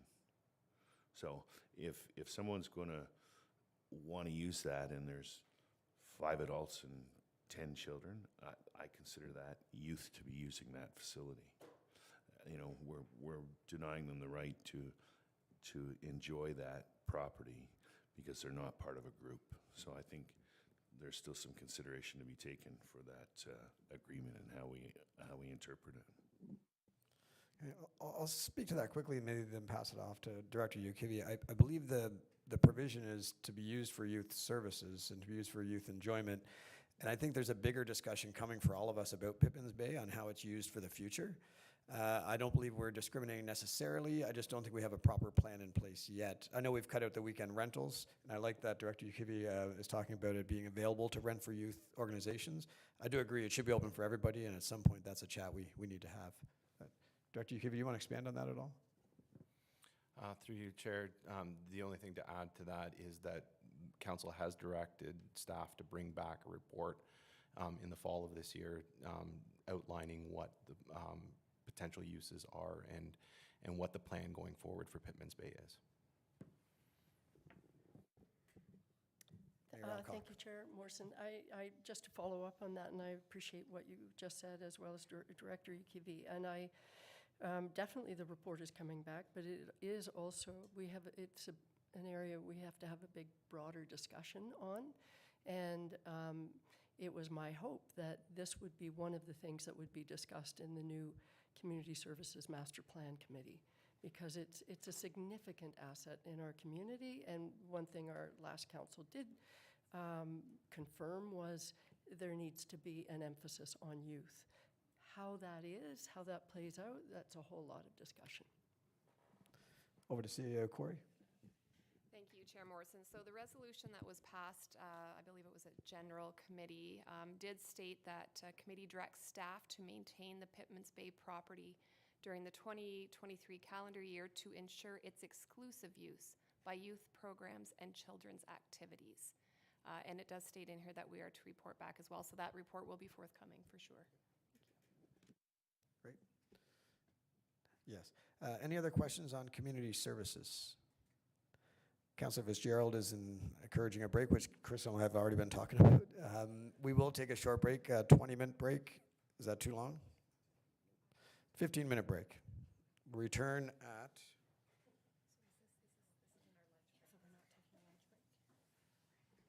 Are we taking a lunch break? We have 3 more departments at least to go through, so let's do a 20-minute break. We'll return at 12:30. Let's do that. Okay? Thank you. For those of you watching at home, if we haven't put you to sleep yet, come back in 25 minutes.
Riva. Thank you, Chair Morrison. So we are back on to the divisional summaries, and we're on to development services. So the Director of Development Services, Kirsten Maxwell, will be available to answer any questions at the end of this section. The total proposed development services divisional budget net levy increase is approximately $112,000 for 2023. This is entirely an operating increase. So again, this table is showing the breakdown by department of that $112,000 operational increase. The first department is the split out of the director cost, and this was actually split out already in prior years, so that's a true change in that department. Okay, so there were a number of salary, wages, and benefits changes in 2023. So the first is the COLA and benefit increases. So that total about $123,000 for the division. The next is the addition of a contract planning technician that was approved in 2022. So that total about $52,000 and ends in October of 2023. There is the removal of 3 months of the contract GIS position that was included in the 2022 budget. So that was a January to March contract position, and so that's been removed from the budget. In 2022, there was a building department reorganization that saw a few additional positions added. So the total cost of that in the 23 budget is about $229,000. Included in this reorganization was the addition of a property standards and short-term rental enforcement officer position. So this position in the 23 budget has been allocated 50-50 between the building department and the short-term rental program, the short-term rental licensing program, both of which are self-funded programs, so there's no net levy impact, but I did want to mention that. The 2023 budget also includes a transition of a contract building inspector position that was approved in the 22 reorganization. And that's the transition of that contract position to a permanent position. It is entirely funded through the building department, so there is no net levy impact. However, the costs in the building department, it actually saves about $2,000 in the 23 budget in the building costs. And then there is a new position included in the marketing department, a communications coordinator. And again, the rationale and the financial impact of that has been provided in the staff report. Although this does not have an impact to the levy, I did want to mention that building revenues are anticipated to increase by approximately $167,000. And the short-term rental licensing program is anticipated to have additional administrative penalty revenues of about $25,000, and that's just based on what we've actually been seeing in trends with that program. Again, since both of the programs are self-funded, any excess revenues will be transferred into the building or short-term rental program reserves, respectively. In legal fees, these were increased in 2022 specifically for OLT-related issues. And they've been decreased in the 23 budget by $35,000. The funding for those costs from the OLT planning reserve have also been removed, so there's no net levy impact in the 23 budget. But it is a significant change in the line items of those budgets. As a result of the healthy planning reserve balances, staff are actually proposing a reduction in the contributions to the OLT planning and the planning project reserves overall by about $25,000. So there's a reduction in the OLT contribution of $40,000 down to $10,000. And an increase in the planning project reserve contribution of $10,000. So it would be a contribution to the reserve of $20,000 into the planning reserve for 23. The marketing department has also moved approximately $46,000 in promotion, printing, and advertising costs that are to be funded through the MAD, and those are specific for the Algonquin Theatre and the Muskoka Heritage Place. So there is a net levy reduction there of about $46,000. Also included in the short-term rental licensing program are costs of are for a service contract to fund unlicensed short-term rental providers. So this was a contracted service in 2022 as well, which did result in significant administrative penalties and additional licensing. So there are additional costs of about $19,000 in the building department budget related to merchant fees. So these are credit card charges for people using online forms and paying their building permits and that kind of stuff with credit cards. So we are we are seeing an uptake in online form usage. So our merchant fees are going up, and the building department does have an allocation of those costs. There's also additionally approximately $40,000 more in costs are being allocated to the building department in 2023. So this is largely a result of an increase in overall facility costs and an increased proportionate share of the Civic Center office space. So because there are more staff, they're using more office space, and we allocate more of the building to that program. So those cost allocations do help reduce the levy. So we are seeing a levy reduction of about $40,000 there. It also includes an allocation, a per person allocation for IT capital and operating costs, so that we are saving towards the replacement of computers and the building department's paying for the licensing for their staff and all of that. So with the MAP budgets, projects are to be approved each year based on the MAP policy. So going through the changes of what's happened in the MAP budget doesn't really make sense. It's not really relevant. So we will look at the specific projects for 2023 on the next slide.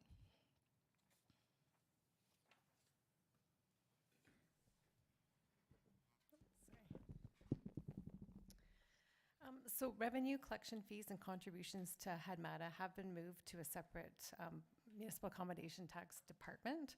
And that's kind of to keep the kind of administration of the program separate from the actual projects that we're funding through the MAT.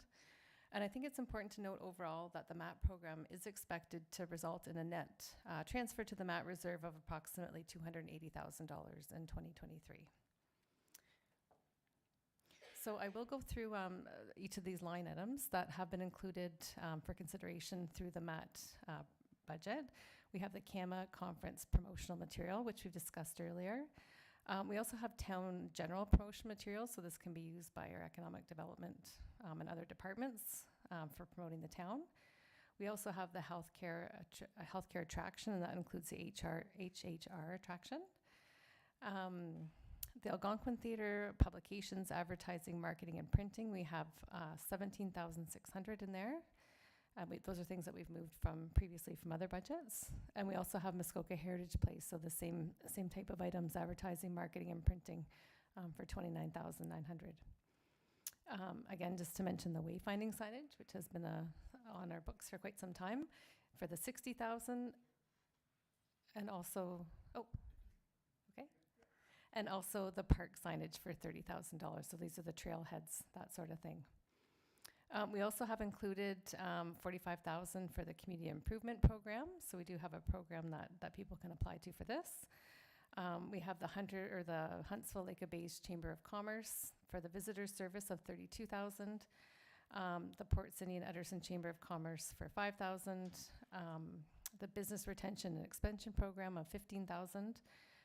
The annual fee for the Huntsville Job Fair of $1,000, and then we also have the Lions Lookout skating rink, and that's been included in the parks budget. Okay, so overall in development services, there are operating costs anticipated of just over $3.6 million. So these costs also include contributions to various reserves. Again, just under $75,000, and I'll go through those in a second.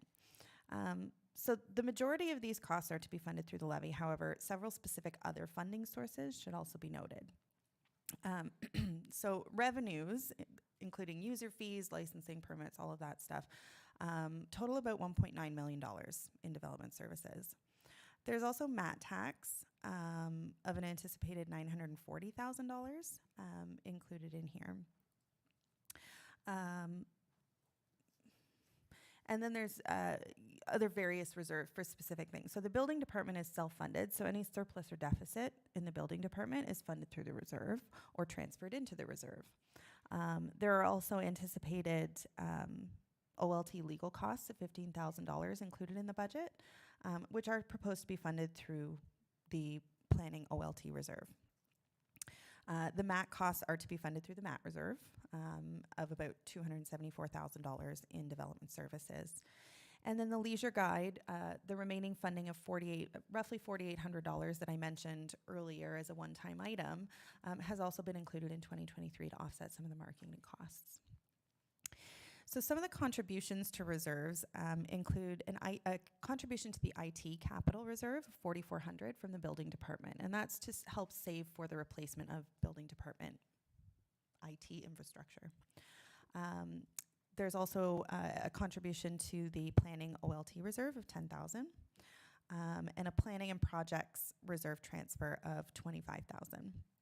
There's also the short-term rental licensing program is a self-funded program, so any surplus or deficit is transferred into that reserve. So we are projecting a very small surplus of $48 in the budget to go into that reserve. And then there is a website contribution in the marketing department of $35,000.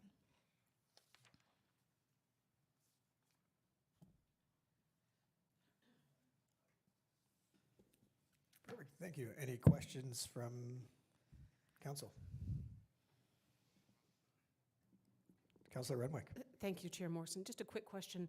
In regard to these MAT initiatives that go into different programs that we have, is that reflected in the budget itself for, like, I'm just looking at the Algonquin Theatre, for example, $17,600 that is going into print advertising. If you go back into the budget and look at the Algonquin Theatre, is that set? Is it offset? I think it's $18,000. That's through you, Mr. Chair. So there's actually a separate MAT budget department sheet within the whole budget document. So that's where those costs are included. So the $17,600 is actually included in the MAT budget, the MAT project budget. So the costs aren't actually in the theater. The costs are in the MAT project budget to be funded through a reserve transfer from the MAT reserve. Does that make sense? Sure, yeah, I think it will. Thank you, Riva. Thank you. Any other questions from council?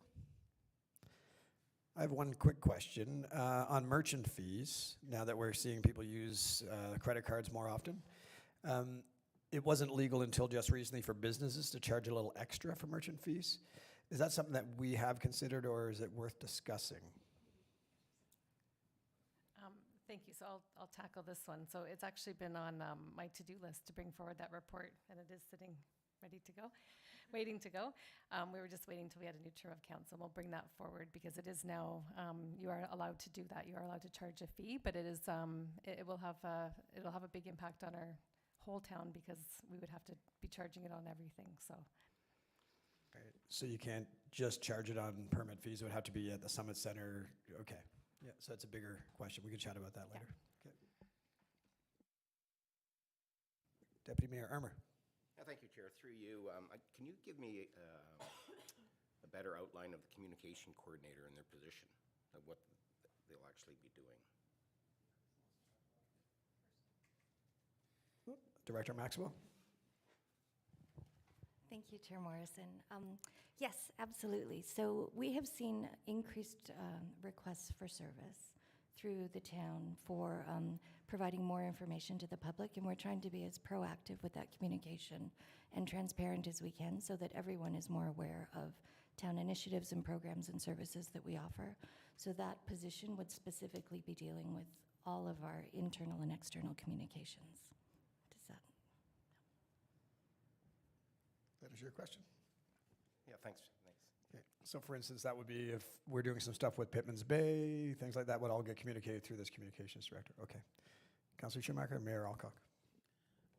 Yeah, I would just reiterate, again, I think we had that discussion after the big event and the communication that came forward after the snowstorm and whatnot. So that would also be under that purview as well? That's correct. We have seen increases with all of the strategic direction that's been provided through the Algonquin Theatre's business plan and then the community master community services master plan, so that there are going to be increased needs for the marketing side of that division as well. And so this is why we feel it's necessary to have more staff to be able to accomplish more proactive communicating. Okay, Mayor Alcock. Thank you, Chair Morrison. And I think, I don't know if I'm jumping the gun a little bit, but it is about this position, and I absolutely support it. I think there are a lot of things that person could be doing. But I also think that there's a correlation to increased tourism in our community. So I'm wondering if it would be appropriate to fund this position, maybe on a one-time basis, as you know, not saying annually, but one time out of our MAT funds. And so I'm really asking you if you think that might be an appropriate type of.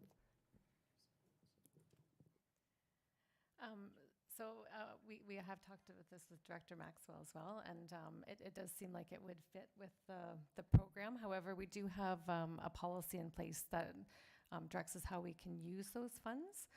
So it would just be a matter of if that motion was brought forward today, that we would also have to come back and just revise that policy so that we can use it for SWB for communications.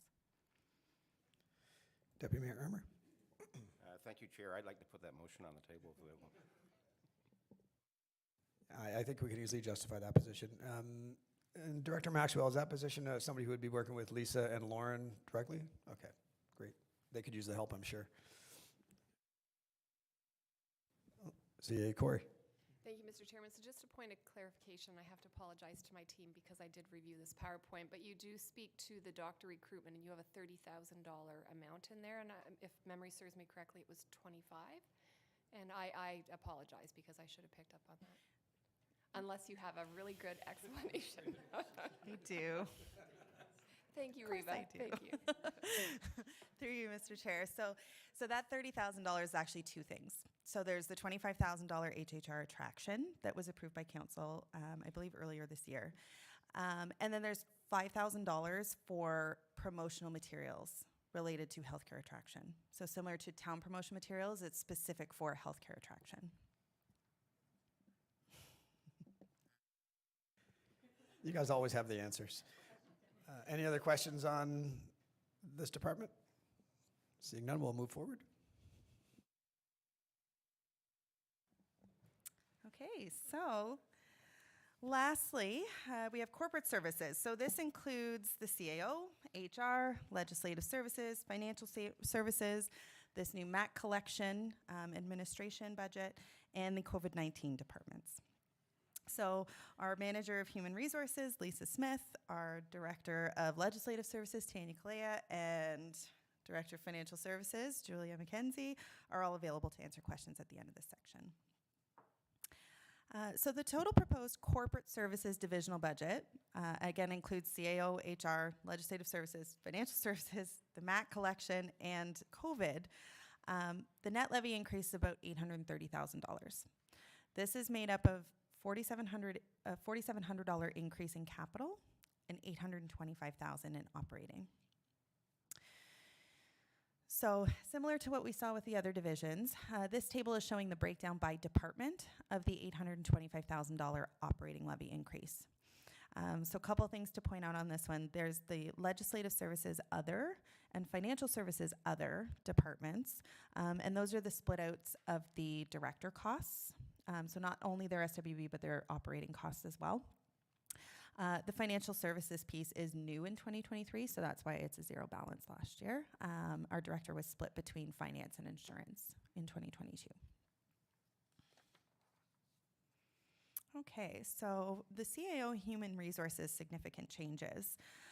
So there were a number of salary, wages, and benefits changes in 2023.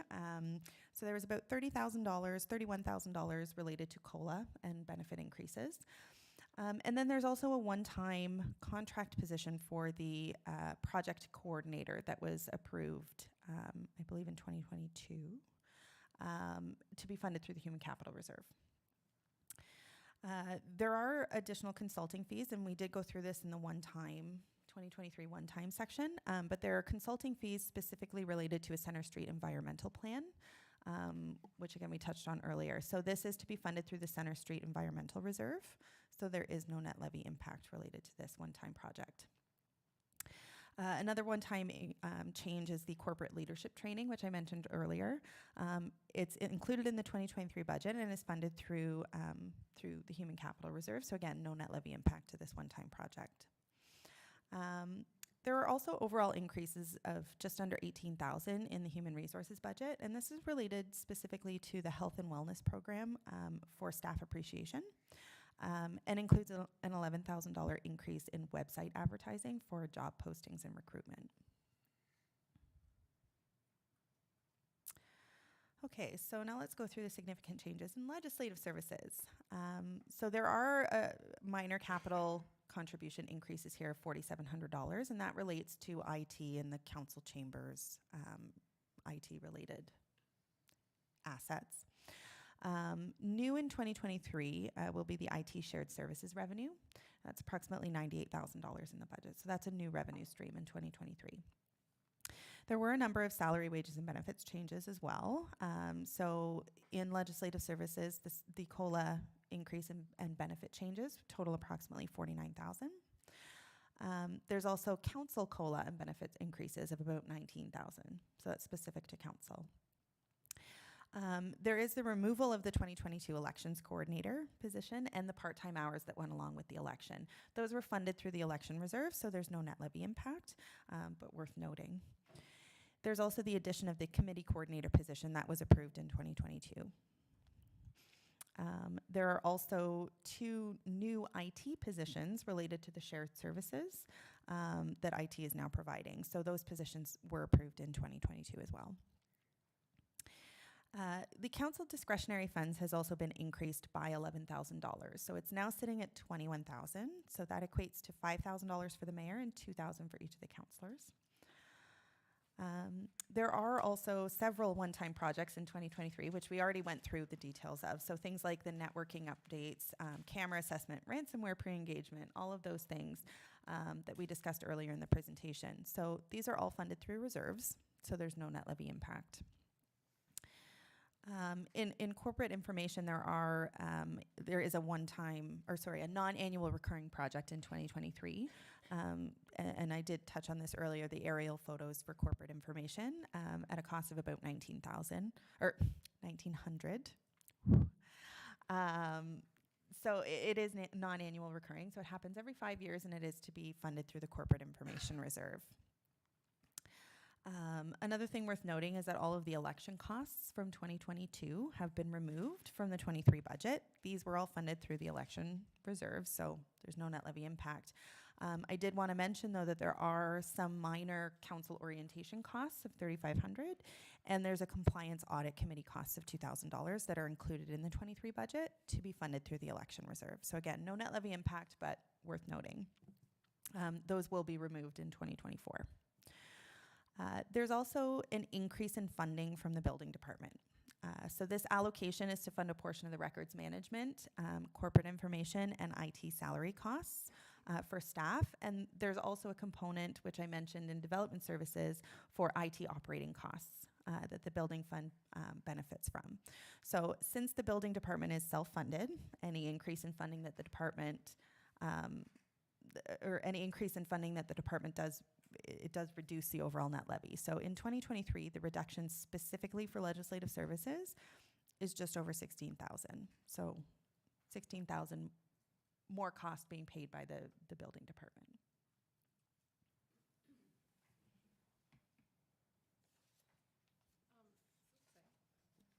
So for financial services, there were 3 salary and wages benefits changes that do impact the 2023 levy, including the staff and COLA and benefits increase, and also the addition of a contract finance clerk position that was approved in 2022.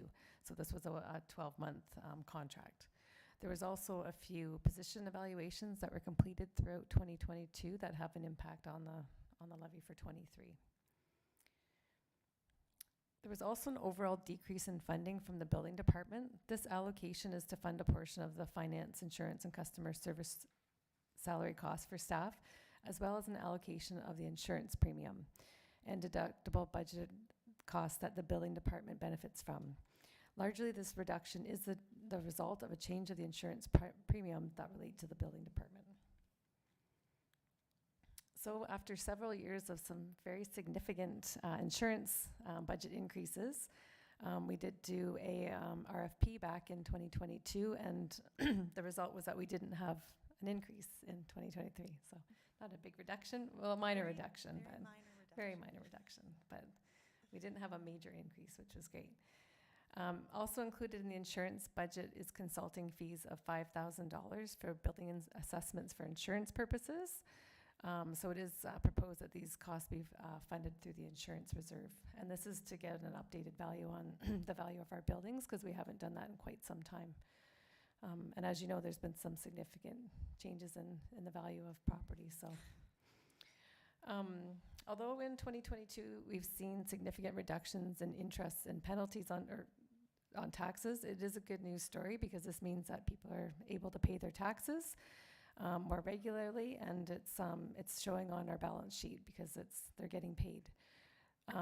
This does have a reduction, however, on the finance budget, because it does reduce the expected interest and penalties that we earn on those funds.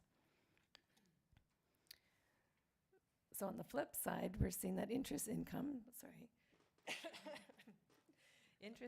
is also expected to increase substantially by about $210,000. And that's just based on the interest rates that we're seeing currently in the market at this time.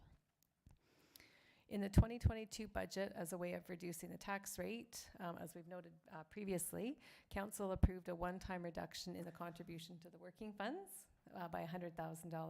And since this was a one-time item, so when Council did approve this back last year, it was noted as a one-time item, and that's why it's being added back this year. There are also several one-time transfers between reserves currently included in the budget, which we have discussed earlier, include the Better Homes transfer, the COVID recovery reserve transfer. And it's important to note, again, that the amount from the Better Homes was a requirement of the submission. Just to one more time say that. I think that's all for that.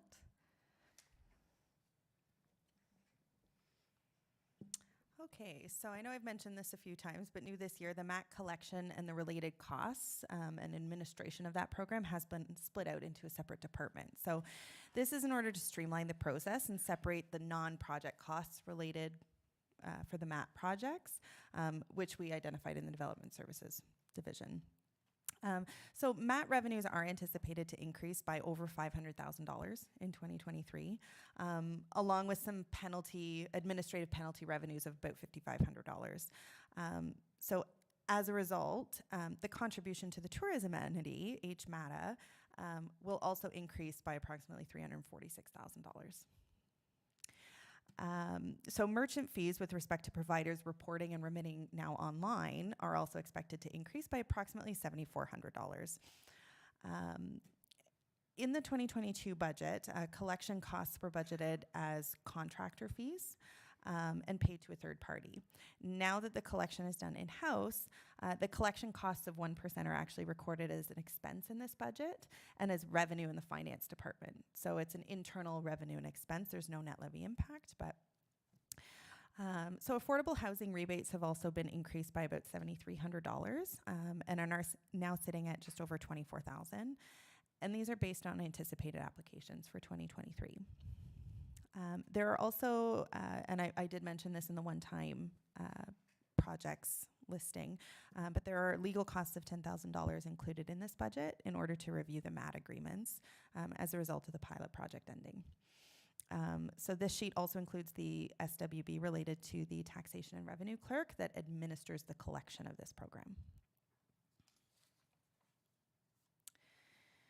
So I think it was really important to show this chart, and it really shows very simply how big this program, or how much it's grown over the last couple of years.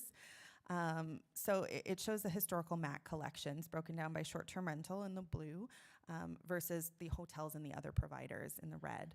So as you can see, the program really has grown since 2019, bringing in just under $800,000 in 2019 to over $1.6 million in 2022.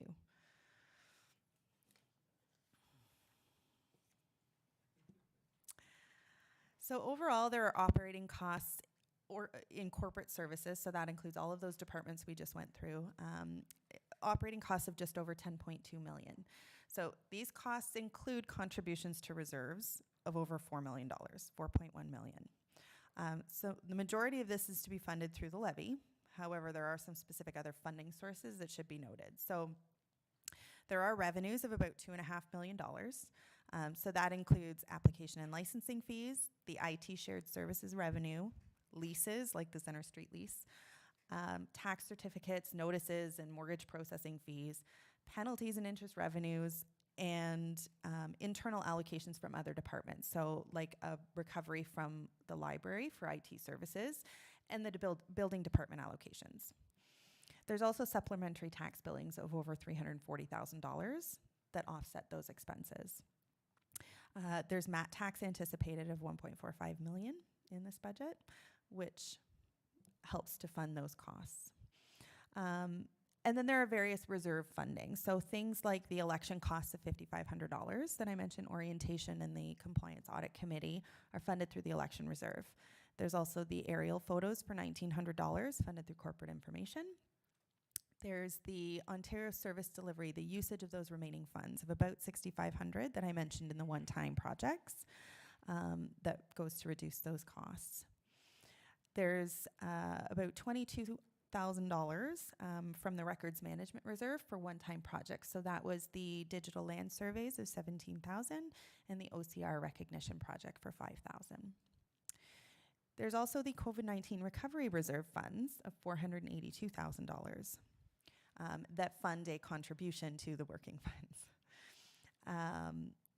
And insurance reserve funding of $5,000 to fund the building assessments that Julia just mentioned. There's also $2.1 million coming from working funds to fund the $2 million contribution for the Better Homes Reserve project, as well as the strategic plan consulting for $60,000 and all of those IT one-time projects that we discussed earlier. And lastly, there's about $140,000 coming from the Human Capital Reserve to fund the one-time projects. So that was the $10,000 leadership training. There's the position in the CAO budget for the project coordinator. All of those things are funded through the Human Capital Reserve. Contributions to the reserve that I mentioned earlier of about $4.1 million. So there's a $50,000 annual contribution to Corporate Services Reserve. There's also a Municipal Council Chambers Reserve contribution of $20,000. There's Parks Capital contributions, and these are, it's transferring the revenue that we get from licenses of occupation into the Parks Reserve. So that's just shy of $12,000 in 2023. There's also an election reserve contribution of $31,000. Corporate information reserve transfer of $5,000, and again, that's an annual thing. An annual contribution to the Records Management Reserve of $30,000. There's the Center Street environmental lease revenues are transferred into a dedicated reserve for environmental purposes, and that's just shy of $445,000. There's the Better Homes Huntsville that we've chatted about a few times today of $2 million. And then there's working funds reserve transfers, so amounts going into the working fund. So annually, there's about $458,000 that goes into that reserve. Plus, there's the $482,000 transfer from the COVID Recovery Reserve into working funds. There's also a contribution to the MAT General Reserve of just shy of $381,000. And a contribution to the short-term rental MAT reserve of about $188,000. So those are funds going into the reserve that we collect, and then the MAT projects use those funds to fund those projects. So overall, I think the net impact to the MAT reserves was about $280,000.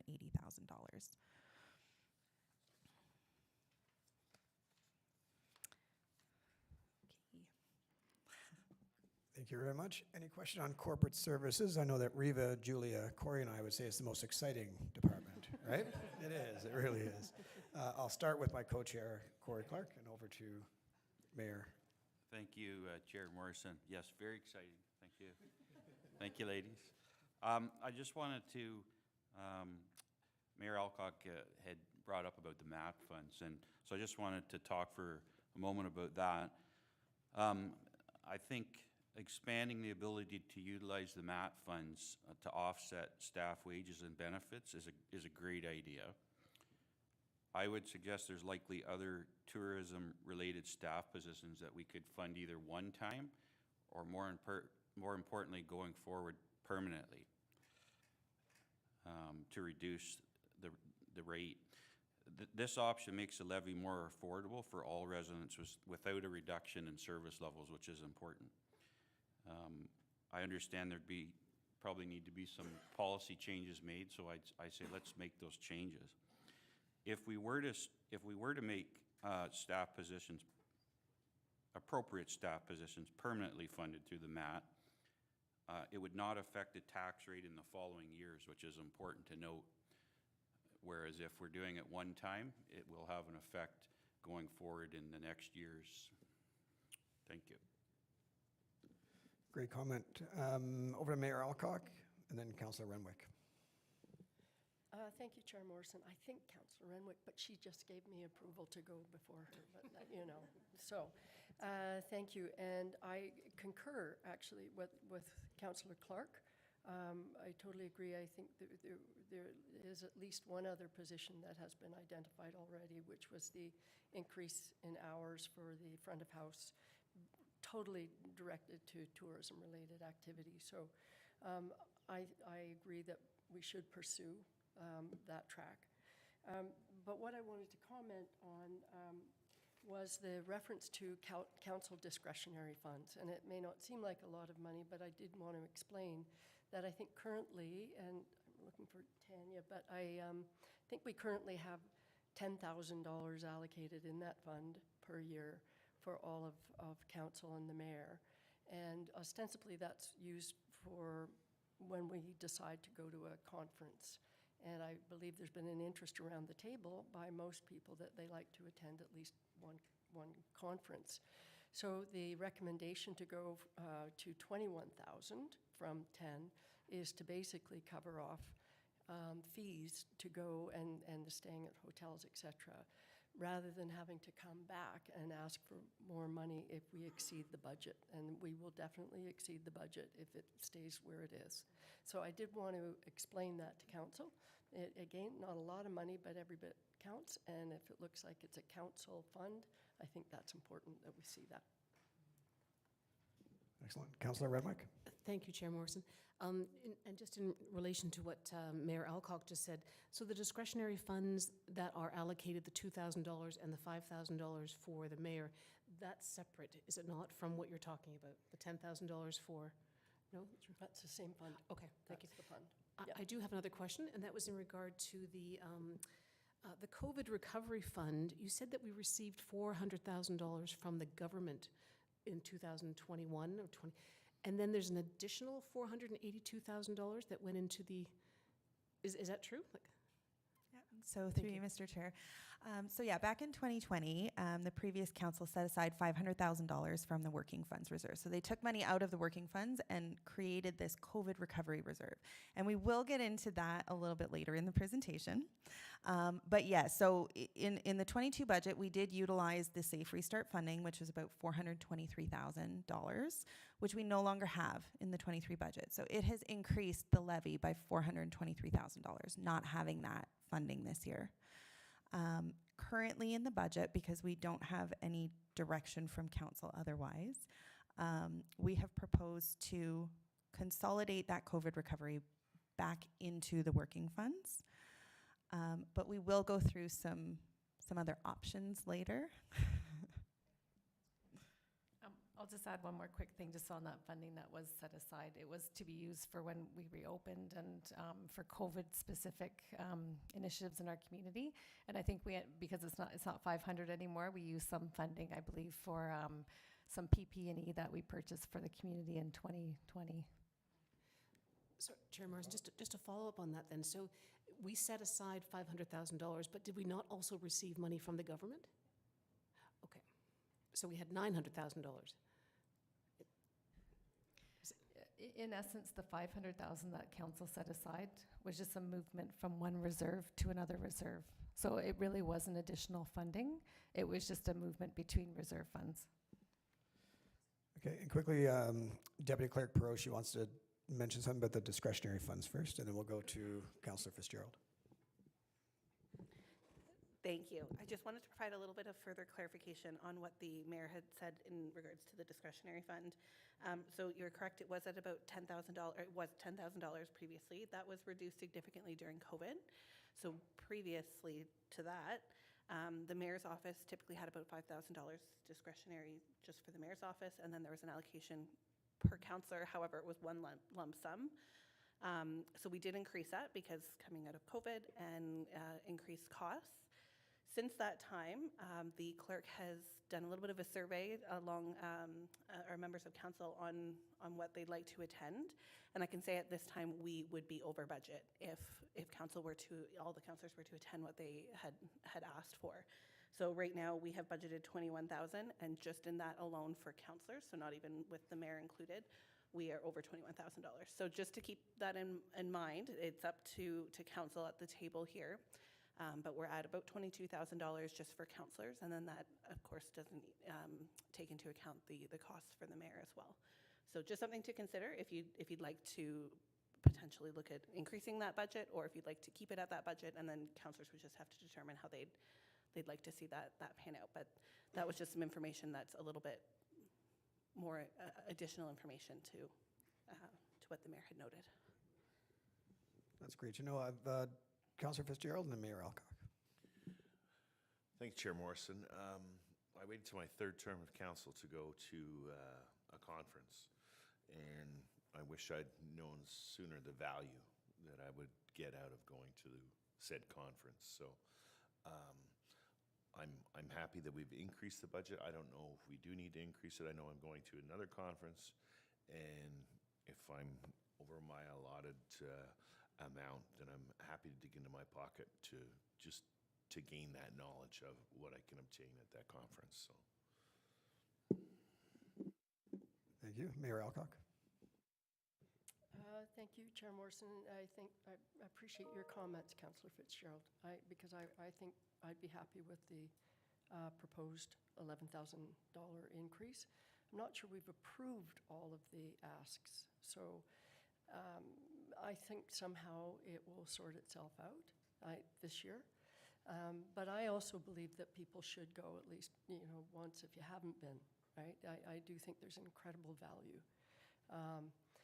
But that wasn't my question. I do have another question, and that is, we've made reference to the Better Homes transfer, and which unless you guys covered it and I missed it, as I recall, when this was first brought forward, everybody was really excited by it because it's an incredible program. But we were hoping to receive grant funding for that. Did we not apply for a grant? And how does that play out when we've identified it in our budget, but we're hoping for grant funding? So through your chair, so part of the grant application process required that it was included, the commitment was included in your draft 2023 or in your 2023 budget. So we have put in our pre-submission, and we were successful in that. So now we have to put in the full submission for that project.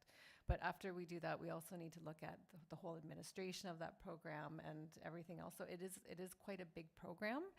So we would be bringing that to council before we actually made the move to over to that. Deputy Mayor Armour. Thank you, Chair Morrison. Just along the lines of the conferences, I know we do get a small portion of the money back from the district.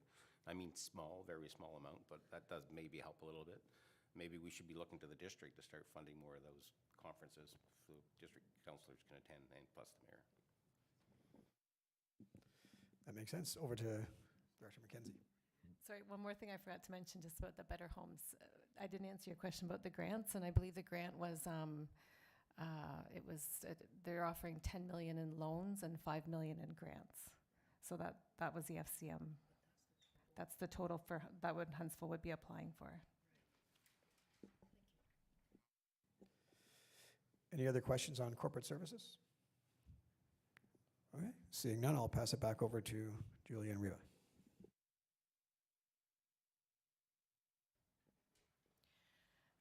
So I know that we've already gone through the capital budget, but I think we've had lots of questions over the last couple of weeks just on capital, and we just want to make sure that kind of we go over it in a bit of detail, just how the process works. So the capital budget is when the town's replacing the roof on a building or performing bridge repairs. This is a capital budget at work. Each year, the town collects the capital levy, which is set aside for asset management, so we can pay for the current and future repairs and replacement of our infrastructure. So we've been asked over the past few years whether it's beneficial to defer these projects, perhaps to save money or use the funds for other projects. So when looking at whether we should proceed with replacing or rehabilitating an asset, we should consider the pros and cons of doing so. So first of all, what are the risks of deferring a capital project? We could increase the cost of replacing or rehabilitating the asset in a future year as costs go up. We have seen that the longer and the worse shape an asset is in, the more costly it is to replace it. And that's especially true with respect to road projects. If there's a safety concern, we may need to close access to that asset, and this could result in a disruption of service. Oh, sorry.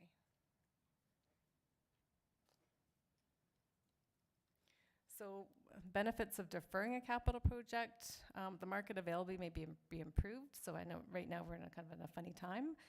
And this is a big unknown at this point. It's unclear if the market will improve in the near future for a bit availability or not. It's also not clear whether prices will continue to increase or to remain stable. We could potentially get another good year out of that asset. And in general, when the replacement of that asset can be done easily, we would look at that. And that would be when it's a smaller dollar asset, something that's readily available, that kind of thing. We would wait to make sure that it really is due for replacement. However, for things like roads, bridges, and equipment that really is taking a lot of lead time, it's a lot more difficult to put those projects off into the future or defer them. In the end, however, this decision does not have a direct impact on the current year's levy. If we don't spend the money on that asset, we simply do not take any funds out of the reserve.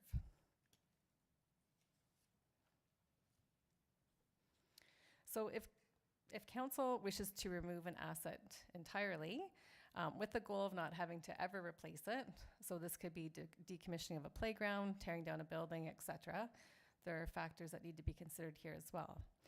So the risk of removing or retiring or decommissioning a capital asset could be that if the asset's removed, we will need to budget to cover the cost to remove or decommission that asset.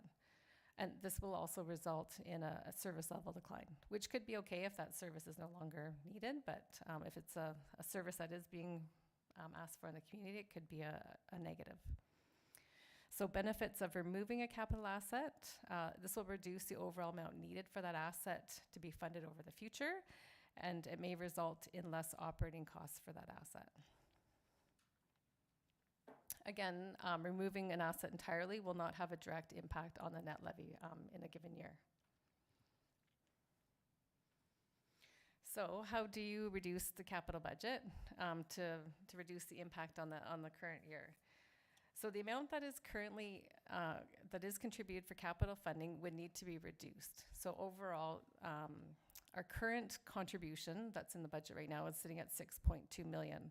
So council could decide to reduce this amount. So take, for example, if you wanted to reduce it by amount of $100,000 in 2023, this does seem like a minor reduction and it wouldn't have a big impact overall on our asset management plan. But over a 10-year period, this would be a reduction of $1 million that would be available to fund those assets. And doing so would also be contrary to the funding plan that has been outlined in the town's asset management plan, which has been approved by council and is also required under OREG 588-17. So if we were to reduce, we would instead of continuing to further our long-term strategies to reduce the funding gap, we would actually make that funding gap quite a bit bigger. So I just wanted to provide a little context on how it works. just because we do have some new council members, and it is a bit of a tricky concept to get your head around. So if we look at the group of parks as a group of assets, so this is the assets that we already have. These are all the park assets that we own. The total replacement cost of these assets at 2019 values is about $20.5 million. Based on this and the useful life of the assets in this group, we should be allocating funding of almost $1 million per year just to replace what we currently have. Right now, we are allocating less than $500,000, and that's with the increase that we've put forward as a proposal for 2021. So if you think of it this way, every asset we need to replace, we are only saving 50% of what we need in order to replace those assets. So the good news is that the plan that we have in place increases this amount annually, so that we'll eventually get to 100%, ensure that there's sustainable funding for the assets that we have. And it's also important to note that these rates haven't been updated since we did the asset management plan in 2022, or 2020.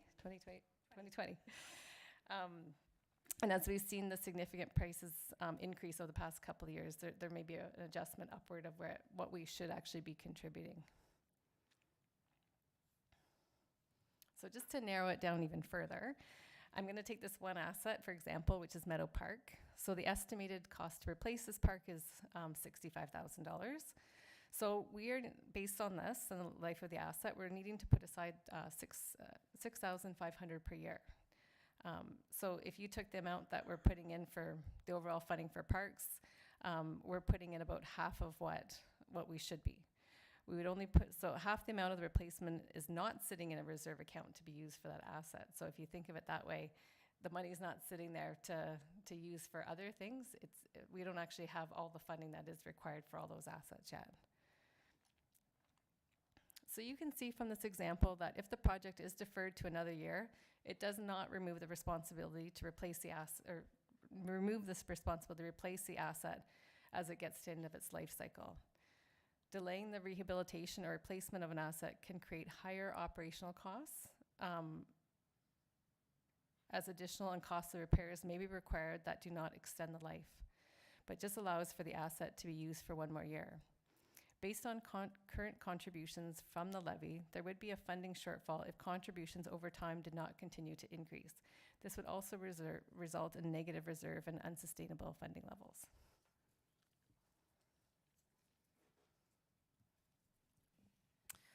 Okay, so this graph is showing the breakdown of where the funds will be spent in 2023. So I know we've already gone through the project listing, but I thought this was a good representation of, okay, not surprisingly, the majority of the spending is in roads and bridges and parks projects. So a detailed listing of the capital projects for 2023 is included in the agenda package as Appendix B in the budget book. So in past years, capital spending has on average exceeded capital funding, which has created an overall funding shortfall, which we've talked about our funding gap. That being said, several of the minor capital reserves are well funded, like we saw with the Rec and Leisure Capital Reserve, where we have no increase in 2023. And other more substantial reserves are significantly underfunded, like transportation. That includes roads and bridges and storm sewer and all of that. You can see from the blue bars on here that the capital contributions are anticipated to steadily increase over time and are relatively consistently increase. So that's our asset management plan funding strategy at work. So this is so that the taxpayer doesn't feel the effects of large swings in capital spending from year to year. Over the past few years, a detailed analysis of the departmental capital requirements has been undertaken as part of the budget process to ensure that the departmental capital contributions reflect the proportionate needs of each department, rather than just maintaining a specified annual percentage across all of departments. So instead of just increasing everything by 10%, we're actually doing a detailed analysis of what each department needs. So departmental funding gaps were used to determine the optimal annual increase for each department in order to shrink that total funding gap over time and replenish and any depleted capital reserves. So this approach is anticipated to be continued going forward to ensure that that we have a sustainable long-term financial strategy with respect to our capital. And so not just organizationally though, but departmentally as well. So as we can see, this approach is intended goal in action in 2025 and 2026, where the contributions are actually in excess of the spending. So this means that we would be saving towards future asset replacements. However, with continued increases in replacement and construction costs, the assumptions used in the existing approach will need to be revised. So some of the significant projects, I think 2024 has a relatively large capital spend. So some of the significant projects in there include the locks retaining wall, a fire pumper replacement, and the MHP greenhouse, which is subject to a grant, but still spending nonetheless. Okay, so this table outlines the differences in each of the departmental contributions between 2023 and 2022. So as you can see, as I mentioned earlier, there isn't a specific percentage applied to every department. It should be noted that as the prices have increased significantly, there will be a full review of the contributions required through the update of the asset management plan that will be brought forward later in 2023. And that might result in higher recommended annual increases in order to reduce that infrastructure gap. So this graph is showing the total capital reserves, the red line, all other reserves, the green line, and the total of all of the town reserves put together, the blue line. So it's consistent with the fact that there is an annual funding deficit or a funding gap in the capital contributions. So as we continue to reduce the gap, the lines will flatten and begin to rise, which we can see later on 25, 26. So I think it's important to note here that the future year capital plans do not currently include any grant funding. So if grant funding can be secured for any of the capital projects included in those future years, it'll help to increase those reserve balances. So any grants available to cover capital items will certainly be sought after. The rationale behind not including grant funding in the capital plan is that the town can't rely on unsustainable or unknown sources of funding. If we don't know we're going to get a grant, we can't budget for it. Any one-time or unpredicted funding can be used to reduce the infrastructure deficit or fund those large projects like the Brunel Locks in 2024. So the purpose of ensuring a good financing strategy is to ensure that the town can afford to replace existing assets without significant increases to taxes. So that incurring new debt or reducing service levels. So paying for infrastructure replacement out of the reserve funds means no new debt, no interest, and no significant tax increases. So also, I wanted to mention that these reserves do not include the obligatory reserves like development charges or parkland. And no additional debentures have been factored into the capital plans either. So if debentures were taken to finance a capital project in future years, it will help to reduce, or it will help to increase, the reserve balances as they're shown in this graph. But I do think it's important to note that any debentures taken will actually increase the levy in future years because principal and interest payments would need to be budgeted for. So it's a financing strategy, not a funding strategy for taking out debt for capital.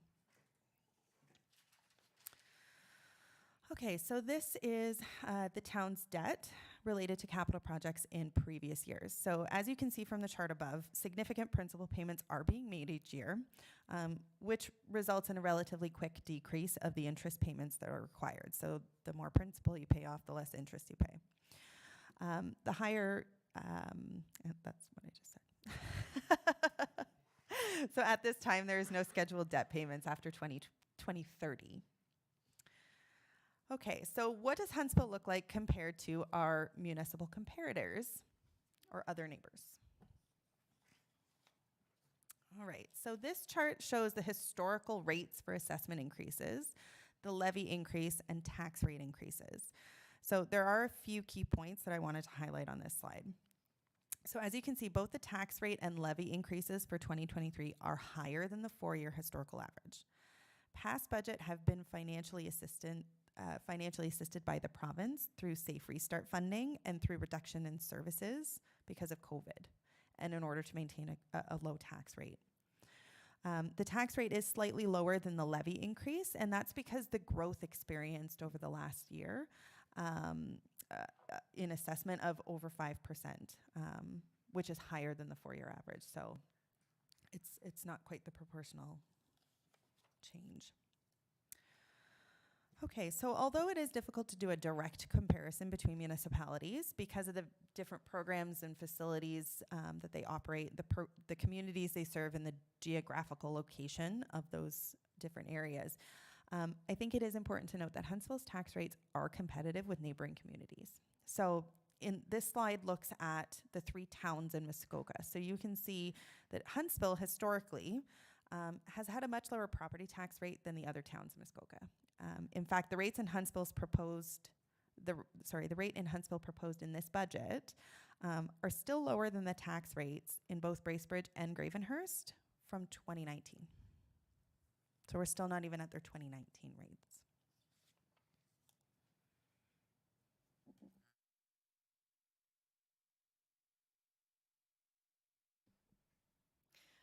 So I won't spend too much time going into detail on these next few slides, but I do think it's important to see how Huntsville compares across Ontario to other municipalities.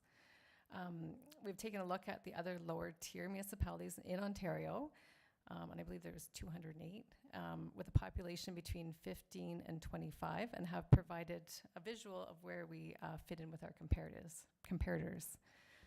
So this first slide is the total taxation dollars that are collected by each of the municipalities. So this is the amount of tax dollars that we actually raise in our community for Huntsville. So not for the district or education, but just for Huntsville.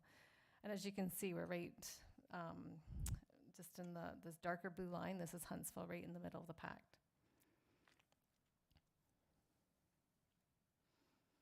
This slide again is the lower tier municipalities between a population of 15 and 25, and demonstrates the taxes collected per capita.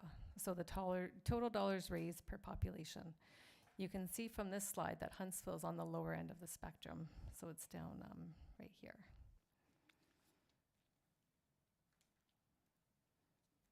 So this slide again is that same group of municipalities between 15 and 25. And this represents the 2021 residential tax rate charged by each municipality. So you can see that Huntsville is very competitive with the tax rates being charged in this community compared to our neighbors in Ontario. So Huntsville's down at the lower end here. Okay, so this next table is showing the overall impact to a taxpayer in Huntsville. So this shows for a property assessed at $300,000, the tax bill is estimated to increase by about $150,000 for 2023, $149,000. This includes the district and education amounts as well.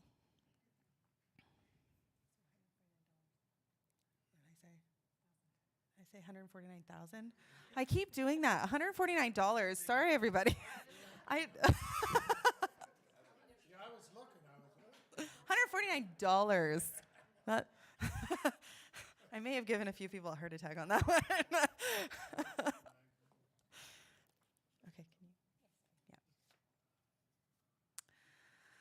Okay, Okay, so on to our options for consideration. I know I've mentioned this a few times earlier in the presentation. So in September of 2022, the budget guidelines were approved by the previous council for staff to bring in a budget with a tax rate increase of between 5.4 and 7%. The tax rate that with the budget that we just went through, that tax rate is currently sitting at 10.36%. Because of the existing directions of council and specific policies in place, we brought forward that budget at 10.36% because we don't have direction otherwise. The budget working group have provided some options for consideration in order to bring the tax rate within our council approved guideline of 7%. So these are the options. I think it's really important to note here that these options, one, do not negatively impact the long-term financial strategies of the town or the ability to fund future projects. They maintain the existing service levels, and they do not set the town up for a substantial levy increase in 2024. So although there were a lot of different options discussed by the budget working group, only 2 items really are being put forward for consideration. So details of what was discussed and the pros and cons of each, and ultimately why the items were not being put forward for consideration, are included in Appendix A to the staff report. So the 2 options that are being put forward for consideration include reducing the annual contributions to working funds. So the current practice, and I touched on this a little bit earlier, has been to direct 3 distinct items into working funds each year. Those things total just over $458,000. So they include a large portion of the Lakeland dividend. So I did explain this earlier. We receive $424,400 every year in Lakeland dividends through our ownership percentage. So of those dividends, in the current budget, $324,000 are contributed into working funds. There's also a portion of savings, which is approximately $64,000, and those were savings from development charges on debentures that have been directed into working funds annually every year for longer than I've been here. And lastly, there's an annual contribution of $70,000 into working funds, and that related to years and years ago, there was savings from debenture payments, and the current practice has been to put that $70,000 into working funds every year. So essentially, this option would replace those 3 contributions totaling $458,150 with a $150,000 annual contribution. So we remove the $458,000 contribution and we replace it with $150,000 to be increased annually by 10% until we build up that contribution, until we build that back up. So this option would result in a net levy reduction of $308,150 and would decrease the tax rate by 1.69%. The working funds reserve is in a healthy position at this point, and we are expecting a surplus again in 2022. So the significant reduction in the 2023 contribution would really not reduce the reserve balance to an unsustainable level. So the next option for consideration is to utilize the COVID-19 recovery reserve to help smooth the effects of the lack of that Safe Restart funding over a period of time. So the lack of the Safe Restart funding in the 2023 budget resulted in a net levy increase of $423,000. In 2020, as I mentioned a few times, the council set aside $500,000 out of working funds into a dedicated reserve for COVID recovery. There's still $482,200 in that reserve. This option proposes that we use 2/3 of that reserve funding, so $321,000 and change, as a take it into income this year, so that the impact of losing that Safe Restart funding is only about $100,000 in 2023. Then in 2024, we would use the remaining 1/3 of that reserve, so $161,000 and change. That means that next year we would have an increase in the net levy of $161,000. In the 2025 budget, because we've now depleted that reserve, there's no reserve to be taken into income, so we would have an additional net levy impact of $161,000 in the 2025 levy. After that, no effects of the lost Safe Restart funding. So rather than taking the entire $482,000 into income this year, we're smoothing the effects over time, right? If we took the entire amount into the reserve this year, we would have a $482,000 net levy impact next year, right? Which is kind of setting ourselves up for failure.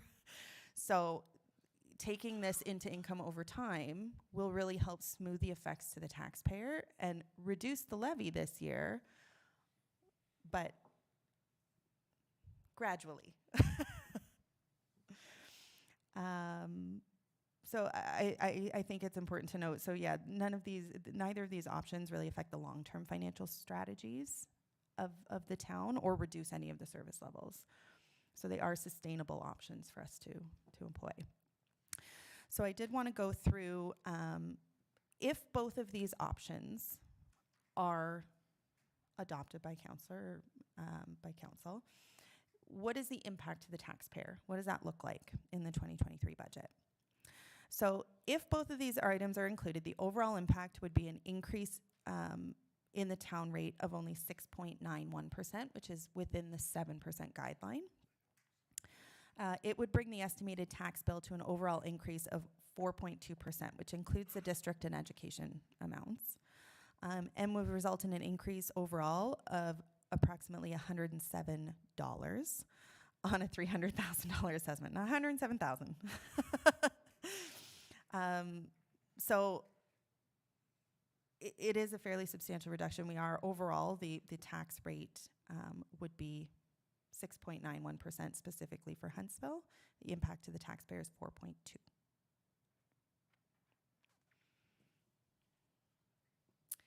that is it. Okay, I bet we're not going to have any questions on that. So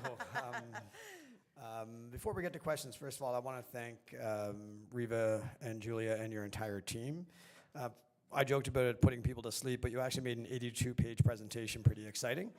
And for those, if people aren't asleep at home, I want everyone to know, before I was on council, I was on the outside looking in. I didn't know the methodology you guys used. I didn't know how much work went into this. I assumed it was a lot.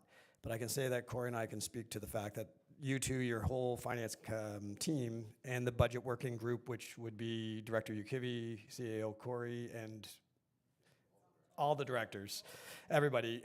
It's a huge team, and you think every single line item we went over today took hours and hours and hours and hours to accomplish. So I want to recognize the amazing effort you guys put forward, and I want people to know that nobody cares about keeping your taxes down as much as the team that did this budget. The difference is you guys have to balance short-term with long-term, and we're learning a whole lot more about that. So thank you so much for all your efforts. I'd like to give a round of applause for those guys, because it's huge. And now we're not done. It doesn't mean we're going to accept the fruits of your efforts, but we respect the fruits of your efforts. So I think I could probably go to everybody, but I'm going to go to Councillor Fitzgerald to start, and then we'll go from there. Thank you, Chair Morrison, and couldn't agree with the sentiment and the clapping, and congratulations. I have a question, and I'm sure you've probably considered it, but I don't know, so I have to ask the question. Has there ever been any consideration to offsetting our debentures with reserves that we don't have any immediate use for? For instance, Uponor Reserve or Waterloo Reserve.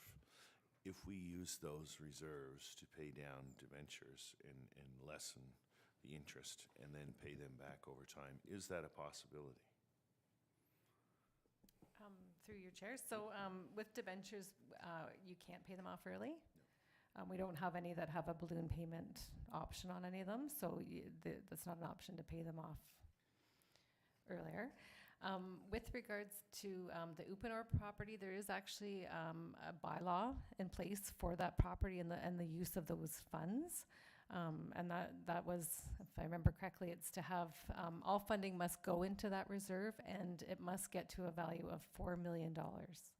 So that there is some parameters about how those funds are used. So most of the reserves that we do have, with the exception of the Waterloo building, do have parameters currently around them on how those funds are to be used. Thank you for that, and I got a pretty quick answer, and Andy can't pay debentures down early. I still think that there may be some options with those reserves in the essence that we can use them to offset or even invest, because I don't think we're going to use either of those reserves or have immediate use for those reserves. So it would be a matter of a bylaw amendment or changing a bylaw.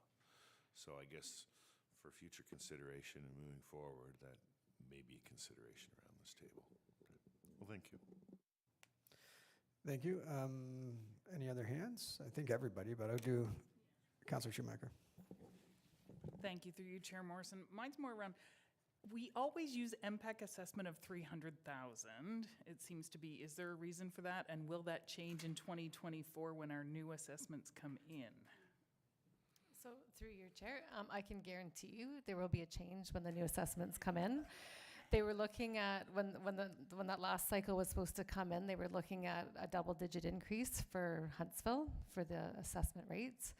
But that hasn't been put in place yet. So right now, I know it sounds like an odd number to use, but if you look at what your assessments are on an average tax or average home in Huntsville right now, it is around the 300,000. It's not up to market rates because those haven't been factored in yet. And sorry, through you, Chair Morrison. So we did look at if a property was assessed at $1 million, what would the tax rate look like? What would the tax increase look like? So as the budget currently stands at 10.36%, it would mean a $497 increase on $1 million assessed property. With the two options for consideration that we've put forward, with a tax rate change of 6.91, that impact on $1 million property would be about $358. Is that for a year? Mhm. Yeah. Okay, Mayor Alcock? Thank you, Chair Morrison. I guess I'll start by saying I absolutely support the two proposals that you've put forward that get us to 6.9. And I think now is the time to go and take another step forward with respect to the other options.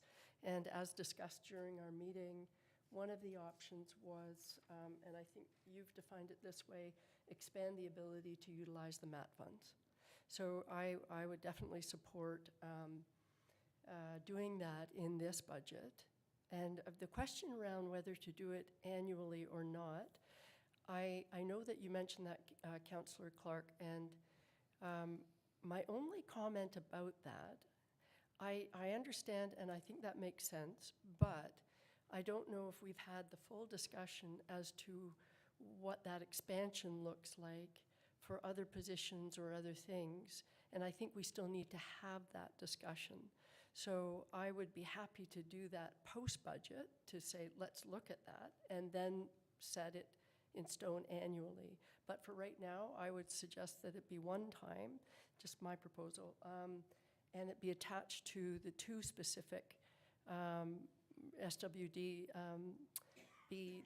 line items, which would be the communications position and the increase from part-time to full-time hours at front of house. So that would be one motion. Okay, thank you, Mayor Alcock. And I think the main thing is for us to move forward with giving us the ability to use MAT funds, and then we can have that longer discussion down the road, right? Okay. Councillor Clark? Thank you, Chair Morrison. And Mayor Alcock, I would concur with those comments. And I think for now, going forward with this budget, that's the right thing to do. I think it's another conversation down the road to look at more permanent solutions, because it won't affect the levy going into the next year. So it's a conversation we can have, I think, going forward for sure. Thank you. Okay, Deputy Mayor Armour? Thank you, Chair Morrison. We talked about the increased hours in the theater, the part-time hours. Shouldn't we be taking that entire position and putting it under MAT tax, all the hours? Sorry about that, Chair Morrison.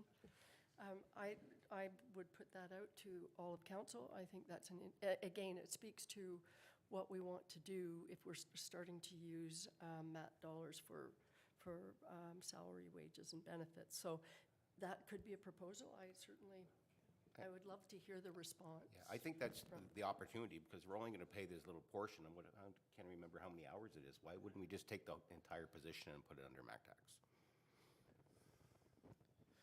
Thank you, Deputy Mayor Armour. I believe the origins of the MAT tax was trying to spend money on new initiatives and whatnot, but I think what we're learning, especially with the inability to staff in this town now, is that if we don't put some of this money towards staffing, we can't have these initiatives open, right? So I think we can easily justify your opinion on that, for sure. Any other questions? Okay. I have some comments, of course. It's weird being here. I have to wait, I suppose. I want to have a chat regarding the InfraPipe property. We've had lots of chats with the finance department. I will say the finance team is very good at pushing back when they don't love ideas, and they're very good at listening when Corey and I push back a little bit. So we've had some very good dialogue on this. We currently have a very good working relationship with InfraPipe. We have no indication that they are going anywhere anytime soon. I don't disagree with the initiative to raise $4 million for future environmental concerns there, because we'd be silly to think there aren't environmental concerns. However, this year more than ever, if we can find a reserve fund that isn't needed in the very near future, it's an opportunity for us to help the taxpayer today without, and the initiatives you guys brought forward, same thing, without having a huge impact. Now, I do know if we take money out of that, if we don't fund that reserve fully this year, we are gonna have to fund it fully next year. And that is gonna have an impact on the levy next year for sure. However, with the cost of everything going up, this might be an opportunity to give taxpayers a relief, at least for this year, and we'll have an entire year for us to work together to make changes so that we're not impacted as much next year. So it's $442,000 or $445,000. It's exactly $444,096. $96. You didn't add zeros to that number, so you've been adding zeros a lot today, so that's good.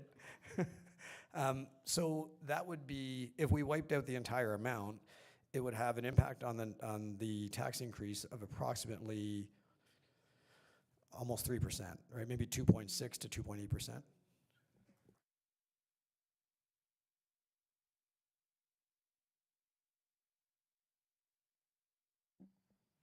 It would have an impact of about 2.44% on the tax rate, a reduction in the tax rate of 2.44%.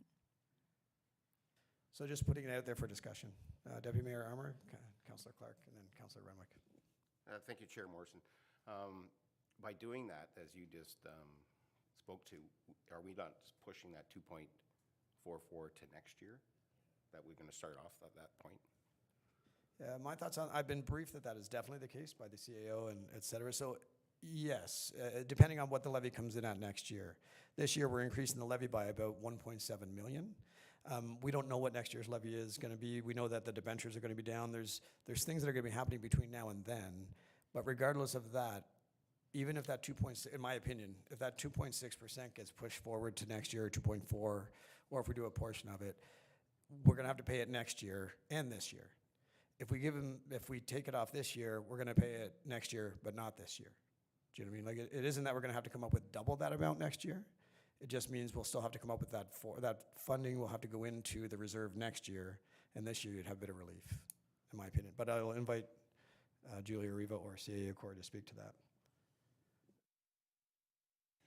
Thank you, Mr. Chairman. So just to provide a bit of history to the committee, because obviously this is something that some of you aren't familiar with. So when the town of Huntsville acquired those lands, it was a decision of the council at the day to ensure that there was a reserve established in the event that some form of mediation needed to take place at the property. So if, for example, there was issues with any of the material that is currently located in that location, it required a cleanup, then the revenue that was generated from the lease would be put into a reserve and would be a location that we could go to utilize that money. There was some discussion at the time about monitoring and mediation of the site. At the time, because there was a commitment to put that reserve in place, and there were substantial annual contributions, it was decided by the previous council that we did not need to initiate any type of monitoring or mitigation action plan. Since then, there has been discussions with the ministry suggesting that it would be a good practice for the municipality to at least do monitoring and then potentially have some consideration for developing a mitigation plan further along the way. But for now, monitoring was identified as something that was very important.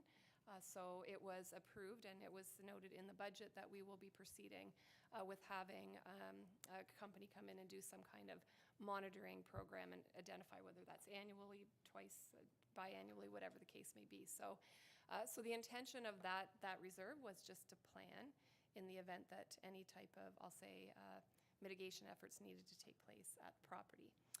I have forgotten the question that you had now that I've set up. Going into next year. So the question about going into next year too, so to Mr. Chairman's point, if you do utilize those funds, it's a one-time benefit And you would have to, council would have to find that additional funds next year to add to the levy. So if we need, $100 this year and we find $20 we can borrow from our aunt, we still have to pay that back next year. So so I think it's important to note that you would find relief this year, but it will reoccur next year.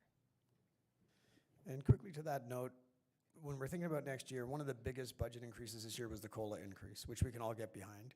What was the total amount of the COLA increase, if I'm not putting you on the spot? I'll give you a minute to get there. It was 5.4%, but I'm not sure the actual dollar figure. It's about $682,000. Okay, so by all indications, I don't anticipate, and it's guessing, I don't anticipate we're going to have a 5.4 COLA next year, but it could be, who knows, we don't know. But keep in mind, like, let's say that's half. If that is half or near there, that's $300,000 that we're not going to be assessing next year. So I think there's opportunities for us to find efficiencies next year that we can't do this year. And I still think that this reserve fund being utilized gets us a bit of relief this year, and we have time to prepare for following levies. Just my thoughts. Do Councillor Renwick? Thank you, Chair Morrison. So yeah, I would be against the fact, or against the idea of giving a lump sum contribution to the working fund. I think what we talked about is doing 2/3 this year and then 1/3 next year. I don't think if we did it all in one lump sum this year to give our taxpayers to bring the levy down, I don't think that would be prudent for us to do that. For next year, there would be no benefit to it. The taxpayers would have to pay more. So we did talk about 2/3. Was there any talk about doing 50-50? Like doing 50% this year, 50% next year? Or is that, this is the reduction, reduce the contribution to the working fund? So the reduction to the working fund, that was taking the whole 458 out and then putting an additional 150 back in. Yeah, so that was the one. The second one was the COVID funding, and the reason that we were taking it not the same amount each year is so that it impacts less and less over the 3 years. Otherwise, it's an impact here, like it does reduce it, and then we'll have the same impact next year, and then a bigger impact the third year. Right. So if I may, just so the 444.96 is the dividend. Is it dividend or no? It's the COVID. That is excuse me, through you, Chair Morrison. So there's a whole bunch of $400,000 things going around. Yeah, they're all 400. So there was $423,000 in COVID Stay Free Start funding that we lost for 23. There's $482,000 currently sitting in the COVID-19 Recovery Reserve, which is part of our options to use 2/3 of it this year and 1/3 next year. Then there's the $444,000 that is for the Center Street lease. That amount currently goes entirely into the Center Street Environmental Reserve, which we've been discussing. So I think, Chair Morrison, your thought was to not have that go into the Center Street Environmental Reserve for 2023. Yeah, they're three. Correct. Thanks for clarifying. Yeah, I'm talking separate from your proposals that are put forward by the finance team. It'd be a separate option to further reduce the levy by not contributing the lease rate into the reserves. Now, keep in mind, I still want to fund that fund completely, and I still think we're going to reach our goal of funding it to $4 million hopefully before we need it, most likely. Deputy Mayor Armour, and then Councillor Clark. Thanks. I just wonder if I could go through you. Can you tell me with the MAT tax, by reducing that the communication job and the theater box office, what's that drop it down in percentage with the tax from the, what was it, the 6 point? Yeah. Sorry, so for reducing the levy and using MAT tax for the communications coordinator, that would reduce the tax rate levy by a rate by 0.33%. And if I can go through, we kind of took a look at what the impact would be overall for 2024. So if we did the communication coordinators and have to put it back towards the levy in 24, if we do the strategy for the COVID funding, so that's the reserve that was set aside, that would be 321 impact in 24, and then offset by 161 That's the other 1/3. And then if we were to take the environmental reserve as a one-time and add it back into 2024, the overall impact, and then when you take our capital with that as well, the capital increase, we'd be looking without any other changes to anything, so no COLA, no increases, no annualization of any of those amounts. We'd be looking at an increase right off the bat of almost 1.3 million. So we would be starting off with a 6.57% levy increase if we were to take those in this year. Okay, and that would be assuming COLA would be the same and the rest of the stuff in the budget would be the same? So It's we not would enough. assume no COLA. No COLA, you just mentioned this, okay, so, okay, all stuff to consider, right? We gotta think of next year and the year after as well. And I do appreciate that Julie and Reva are constantly looking at that funding gap, trying to close, and that's a challenge every day, right? Thank you. I guess I'm going back to your proposal about the environmental reserve, and there's something philosophically I can't get my head around. And I totally hear what you're saying and get the idea that, well, probably don't need to dip into it, especially if we've got a good working relationship and all of that. But we are using $60,000 of that reserve this year to start the monitoring program. And not to suggest that that would come up with something where all of a sudden we might, in 2 years' time, need to draw on that fund. So from my perspective, I personally would really like to keep that intact. But having said that, I don't know if we've completely exhausted our other options. And I know that we just kind of sort of talked about this other one, which is, and I know this goes against what Councillor Renwick just said about going from 2/3 to 50%. I was thinking the other way. I actually thought we go 100, no, and we don't hold back a third, and we go all in, and how that, and I guess I posed this question earlier with you two, and the way I did it was, well, which one, if you had a choice, which one would it be?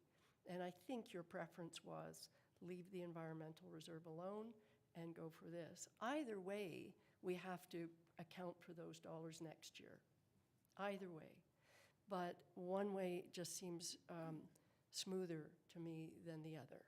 And so I guess I'm looking for a comment and what the additional impact would be if we took the whole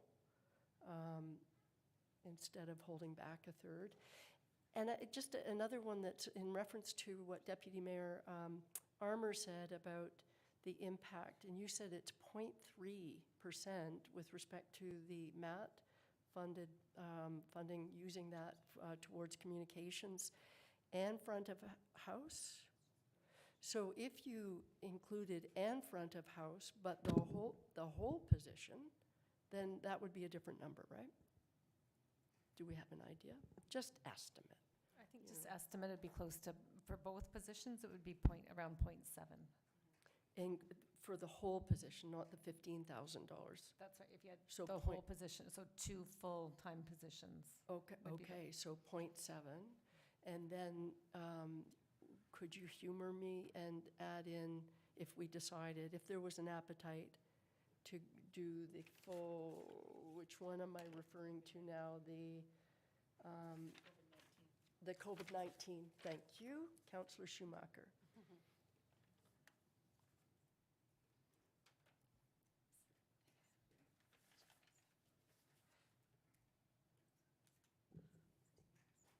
And while we're doing that, I'll go to Councillor Stone. so I don't want to forget about the 35,000 for the one-way streets that we may be deferring. Yeah, I think that's coming out of reserves though, right? Yeah. It wouldn't affect the levy. Through you, Mr. Chair. Yeah, it wouldn't affect the levy, but the project is currently included in the budget to be funded through Public Works Capital.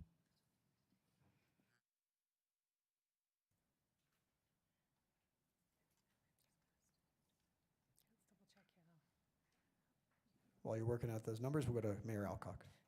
Thank you. I'm just, to Councillor Stone's comment, we still do need a motion to take that out of the budget, so it's still, yeah, good, all right. Of course, Crystal's already got it done. Of course she does. There's no, you know.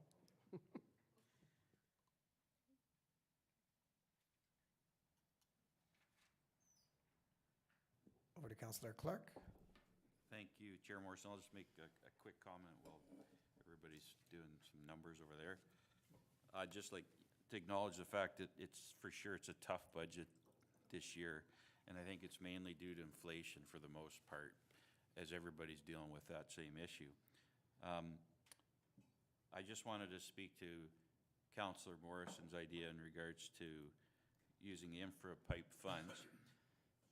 I think it's worth a conversation. It's worth consideration.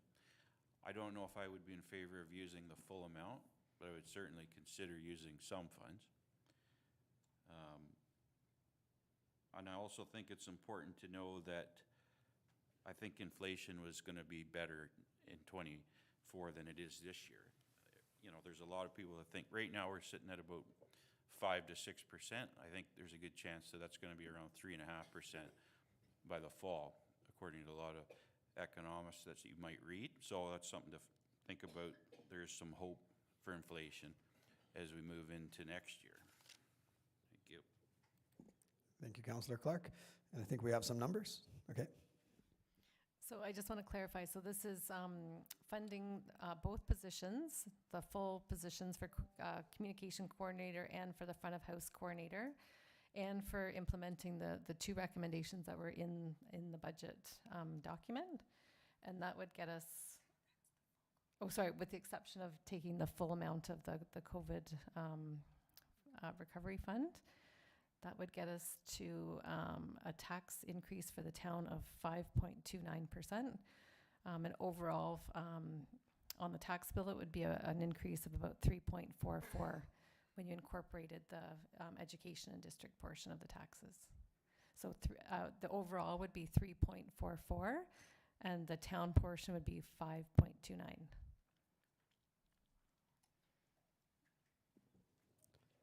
Thank you for your quick math. We're going to go over to Mayor Alcock. Thank you. Just briefly, so you said with the exception, so we still have the third kicking back in, or that's including the third. So that's, okay, and that gets us to 5.2. Okay. Thank you for your quick math. Councillor Renwick. Thank you, Chair Morrison. Just generally, we ended in a surplus in the last 3 years, did we not? And we're still looking for an increase in taxes. Which, okay, I understand, I have a better idea now why, but. So I think it's really important to note, and we haven't brought forward the report yet for 2022, but which we will be soon. But I think it's really important that the majority of our surpluses have come from, for the first 2 years, laying off staff, reducing services, and not providing them. In 2022, looking at the numbers, the biggest underage that we had was in SWB. And as I'm sure our manager of HR can attest to, it's because we've had so much changeover in staff and not being able to fill those positions. So it's not that due to lack of trying, but the majority of those underages are in at the SWB line. Chair, Follow up? just Sure. to follow up. Absolutely. So it's not a really accurate snapshot of what it could look like, because we've had COVID, because of the layoffs, because of the, okay, so just the optics that people sometimes say, we've had a surplus, why are we still increasing taxes? So to give them the answer exactly that there's been lots of layoffs, there's been lots of changes, that's a good thing to be able to say. Thank you. And just to add to that too, I think it's really important to note that the 23 budget is bringing things right back up to where they should be. And also the fact that in our recommendation that we have put forward ideas to not put money into the working fund. And I think we rationalize that because of the fact that when we do have surpluses, those monies have gone back into working funds. So that has created that healthy reserve. So I think that's why we're thinking that's a good option this year. If those reserves were in shambles right now, we certainly wouldn't be making that recommendation, but because we have had so many savings, that's why we're recommending it. And keep in mind also, I mean, the last couple of years, increases were kept fairly low, and that's been because of some good work from council and staff, but they've also had the benefit of federal funding and lower inflation and less services being offered and everything else, right? So Corey and I had the joy of coming in at this point when that funding's been taken away and we have to find a way to make this budget work. So the fact that we're coming in near where we are, I think, is still admirable. I really do. And I guess in hearing around the table, I'd like to refine my comments a bit about the infra pipe. I love that we're doing some more monitoring and we are talking about further studies. We still don't know the truth about what's going on in that building. I know Councillor Arm and I talked about the fire hall being built a certain way because there was some stuff discovered there, so there are going to be issues. But knowing that we're going to have hopefully some time to gain that money, I'm proposing that we knock off $170,000 of the amount going into that fund. So it's not as significant as my first ask. Keeping in mind that there's no one around this table that doesn't want to fund that reserve, right? At 170 or so, that's going to give us approximately whatever 1% of the levy is what I'm proposing, which I think is 170, is that correct? 190?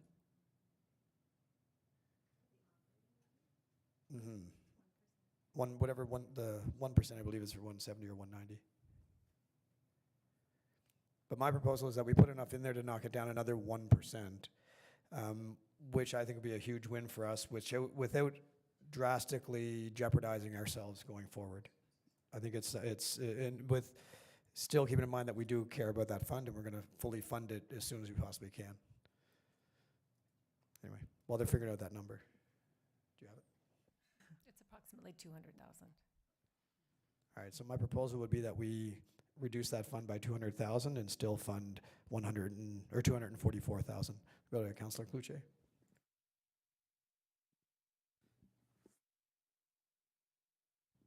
Thank you, Chair.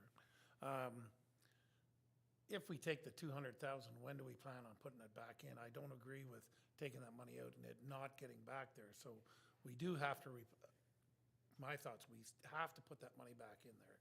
It's going to be needed. We all know it's going to be needed.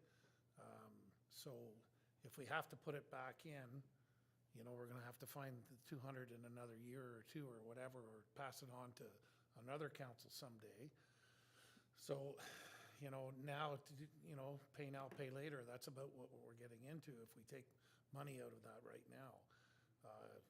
We all know it's probably going to happen down there someday, but I think we should keep the money in there, leave it the way it is, and pay now. So I can answer that. My rationale, and of course my brain works in crazy ways, but the rationale is that if we take the 200,000 out this year, I don't see us replacing that $200,000. Next year, we would continue on with the regular allocation of the $444,000, going forward until we've reached the funding goal of $4 million. So it just means that there's $200,000 less going in today, but it doesn't mean we have to do $644,000 next year, or the year after, or the year after. So that 200,000 would essentially come in on the back end of that funding timeline. And I truly believe myself that we have time to fund the $4 million long before, like if InfraPipe stays there for say 20 some odd years, we're not going to need $4 million until 20 some odd years from now. If InfraPipe is there for 15 years, we're not going to need the money until 15 years from now, unless monitoring and studies determine that there's something drastic in the ground. So I think we would have time to come up with that money. Just to ask Denise, what is their lease or what agreement? Like, sorry, I don't know what it is. Through Mr. Chairman, so we currently are having discussions with respect to their lease. So the lease does expire this year, but we have no reason to believe that it won't be renewed. But we are in discussions, so we're not really at liberty to discuss the contents of that lease at this time. And to Mr. Chairman's point, you know, at this point in time, I just want to reassure the committee and the community that we have had testing done and there is no reason for concern at this time. I think it's important to note that. I don't want people listening to the conversation thinking that the sky is falling, because we have done our duty, we've done the testing, we have the reports back, and we have no reason for mitigation efforts at this time. The monitoring will be taking place on a regular basis as determined by the consultant, and we don't know at any given time if there would be any change to that. That's the intention of the monitoring. So, and we have done monitoring over the years. So we've done multiple testing, and there's been no change, and that's why there's no reason for concern. But it's just planning. It's no different than our capital plans and planning for replacement. We are planning for if we are ever in a situation where we have to do it, that we're financially able to deal with those cleanup measures. Okay, I don't mind using the 200 if we're backloading. I don't want to use the 200 this year and then have to hit the taxpayer next year to pay it back. If you're backloading the 200, it's a good option. So, thank you. That would be my suggestion. We're going to go to Councillor Fitzgerald. Thank you, Chair Morrison. I think maybe it'd be helpful if everyone understands that we did test okay on the property, and we don't have to do any remediation at all until there's a change of use there. So I think the ultimate goal when we acquired that property was for future use, and I envision so many great things happening down there. But as long as Uponor is here, we don't need those funds, and we don't have a change of use. So. Yeah, which leads me to my point that we have lots of time to get up to that $4 million, most likely. Nothing's guaranteed in life. Councillor Clark? Thank you, Chair Morrison. So I just wanted to ask Julia and Riva, I know you guys are busy over there, but so with the changes that we've been talking about today, excluding the infra pipe discussion, what would be the start rate for the tax rate for 2024 with the discussions that we've had today? Because I think that's important to realize that a lot of the things that we're discussing today will have a rate effect in 24. Thank you.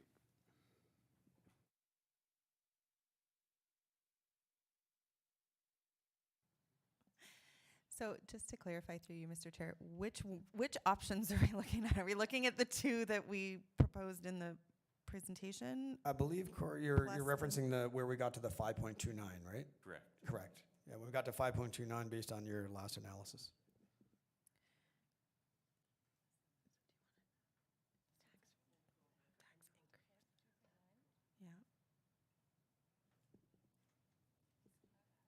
Yeah. And while we give them time to work out those numbers, I would say to us around the table and everybody watching at home and our senior management, we're going to get a lot of questions, of course, as we go forward.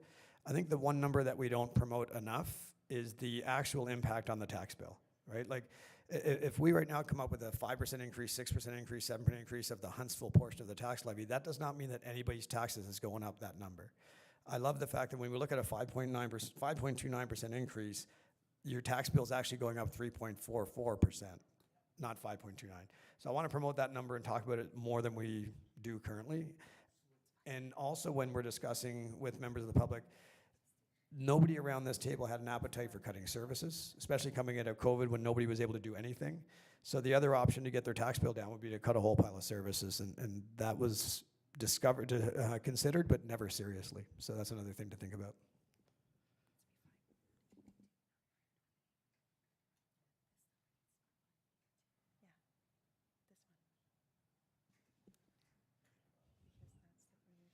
Does anyone do the Jeopardy theme song? Sorry, 482. No, 5. I kept saying 5. It's 4. I have my mic.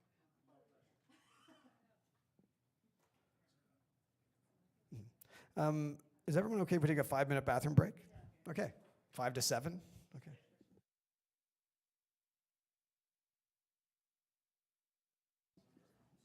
We're going to go on break until 2:25.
Okay, we're going to bring the meeting back to order. We are live. I'm going to ask any current comments from council at the moment. Over to Mayor Alcock. Thank you, Chair Morrison. So I know that before the break, we had asked for what the number would look like next year given. And so maybe I should have let you go first to respond to that. But what I want to say is we're currently, with the changes that we've proposed to date, without putting up and or on the table, we were given a number of 5.29. And when you calculate the average with district and education, it's 3.44. I have to say I'm really comfortable with that. And the reason why, on a number of levels, but one, the primary one, our previous council gave staff the direction that the guideline was 5.74, okay, 7.4, but 5.4 to 7%. And the initial attempt, with all of the hard work of everybody, the first proposal came back at 10.3, ideally, with the whole page and a half of options, but we can adjust that because it's not within the directed guideline. And we've taken advantage of a number of those suggestions, and we've brought it down to 5.29, which is on the lower end of the guideline. And I think that's, they've done an awesome job at getting us there. And, I know that I get the rationale as to opening up the environmental fund. And I absolutely agree that the chances are whatever, I just don't like creating a precedent with that fund. For me, it was really important at the time we took ownership of that property. And I don't think we're in the situation where we actually need to do that. And partially because, to your point, Chair Morrison, we don't spend enough time looking at the average number. And that's what really matters, right? That's what ends up on the tax bill. And it's 3.44. So not only have we exceeded the request around the guideline, it's lower than what we asked, and which is awesome. And we, I think, have done and we all know that next year there are going to be a lot of different factors. Chances are, and they'll tell you in 2 seconds, the two ladies over there. But as to the percentage, what it kicks in next year, it is 6.4. But going back to Councillor Clark's comment, it's 6.4 because we're looking at the use of the MAT dollars on one time. But once we've had the discussion around the table and decide to change it from one time to ongoing, it won't be 6.4. That number will go down. So I'm confident that next year it's a different story, and I personally feel satisfied that I think we've done the powers that an excellent job at getting us to 5.2. Very well said, Mayor Alcock. Over to Councillor Fitzgerald. Thank you, Chair Morrison. I couldn't agree with our worship anymore. I think through these inflationary times and bringing back the level of service to 100%, I think we've done what we need to do for our constituents, for our people, for our neighbors, for our friends. So I'm happy with the resolve and where we are. Okay, and I think, do we need to go to Julia and Riva about that starting number that Corey requested, or was that revealed at 6.4? Well, I'll let Julia describe it a bit more. There you go. Do you want to talk? Sure. So if we do have the two positions that would be coming back online or back funded by the levy, and using all the COVID reserve funding this year and then having to bring it back next year, it would result in an increase of 1.2 million to begin with, which would equate to 6.4% increase. And then to expand on that, if we continue to fund those positions, it would take 0.71% off of that, which would bring you down. So with those two positions removed, if they are fully funded ongoing through the MAT, we'd be looking at 5.71% increase next year. Still challenging, but good numbers to know. Councillor Clark? Thank you, Chair Morrison. And I think there's always the option, as well as looking at, like we've done this year, using other reserves that come in, as far as like the Lakeland Fund, for example, to bring that down to even a little bit more if we wanted to look at it at that point next year. So is it a great start for '24? I'd like it better, but I think on the circumstances that we're dealing with right now with inflation, I think it's okay. And I also think that inflation is going to be a lot less than it currently is right now. Thank you. You guys, over to Julia and Reva. One point of clarification, just on the Lakeland dividend, is once we remove that funding that's going into reserve, that was part of one of the recommendations. So that's essentially eliminating it's essentially just using all the Lakeland funds as revenue. And then we would also be transferring 150,000 into the working fund reserve. Councillor Renwick. Thank you, Chair Morrison. This calculation that we're looking at, it does exclude the water, sewage, and waste taxes charged to the district. Do we have any idea what that might be and what, because that will certainly increase our tax base number.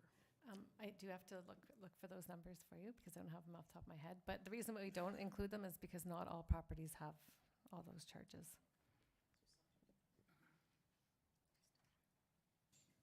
Okay. Anybody else around the table? Deputy Mayor Armour. Thanks, Chair. I just want to emphasize that I concur with Councillor Fitzgerald and the Mayor. I think this is pretty palatable at 3.44. And I think that's the number that we really need to push to the public, is where we are. And I think that's very comparable to the rest of Muskoka when you actually look at the numbers, and gives us a pretty good start for next year. Councillor Schumacher. Thank you. Through you, Chair Morrison, and I kind of had briefly asked Director McKenzie. So I'm in concurrence with this year, and I know we're trying to sort of forecast a little next year. The 2024 MPAC assessment, will that be able to incorporate into 2024, or are we looking at those numbers for 2025? Through you, Chair Morrison. So if they do release them for the next cycle, they would be releasing them in 2023 for the 2024. So then we would be able to use that new assessment in 2024. It is it's not actually MPAC that determines who or when they're going to do it. It's actually the province that decides when that's going to take place.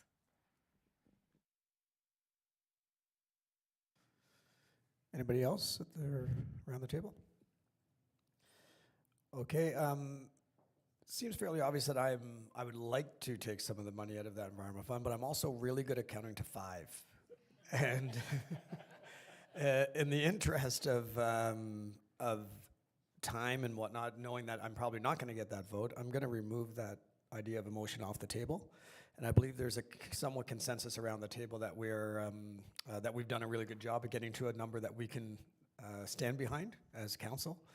And I do strongly encourage whoever, even with our communications that'll be going forward, to strongly push that 3.44 as much as we can, and for everyone around this table to push that number.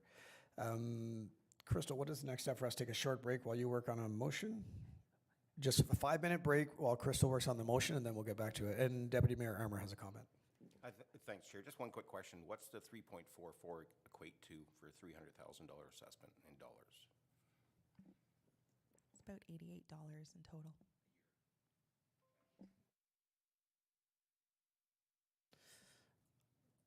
Julia?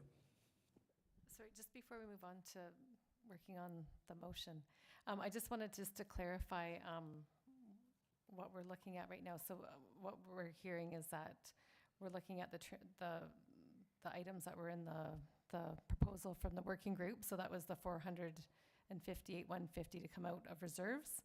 the 150 to be transferred back into the reserves,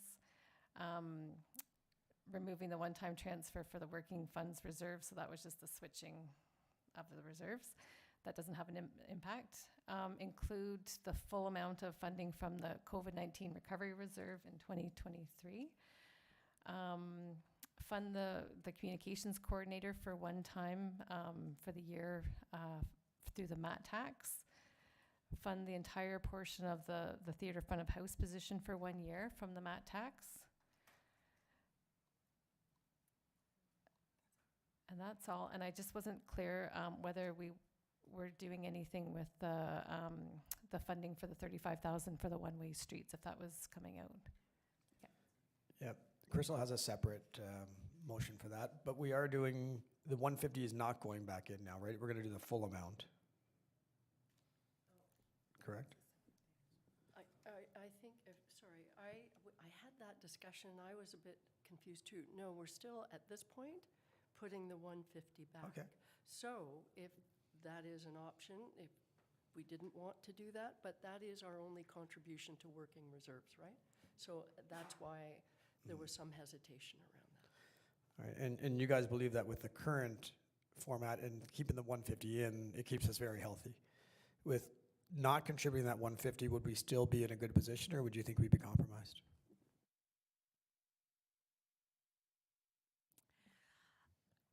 It's hard to say at this point.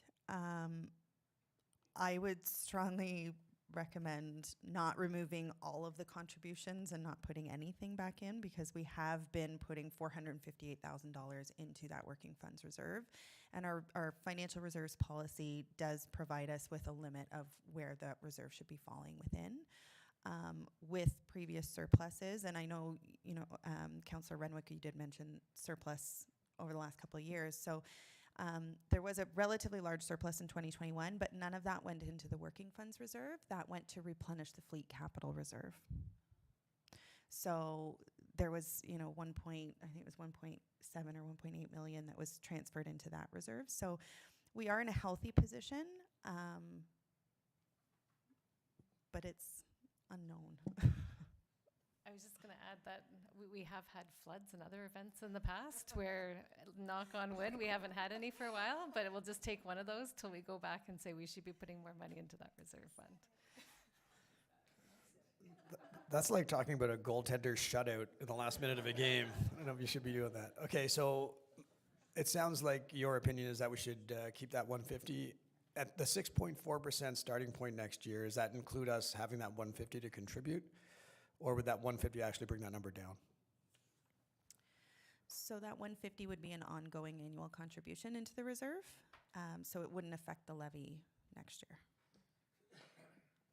Okay, if everyone's okay with us taking a quick 5-minute break for Crystal to work on the motion, and then we'll reconvene and move forward. Thank you.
Okay, everybody, we are live and reconvene the meeting. Okay, we have a motion, a motion to amend. Yes, my first one, so bear with me. And I'm going to read the whole thing. Moved by Mayor Alcock, seconded by Deputy Mayor Armour. Be it resolved that the following words be struck out. Approved with a total levy of $20,101,165 and forwarded to council for consideration. And further that the following be inserted in its place. Amended to include the following. 1, the following reserve contributions into the working funds reserve be removed from the finance budget. A, budget savings in the amount of $63,750 from DC on debentures.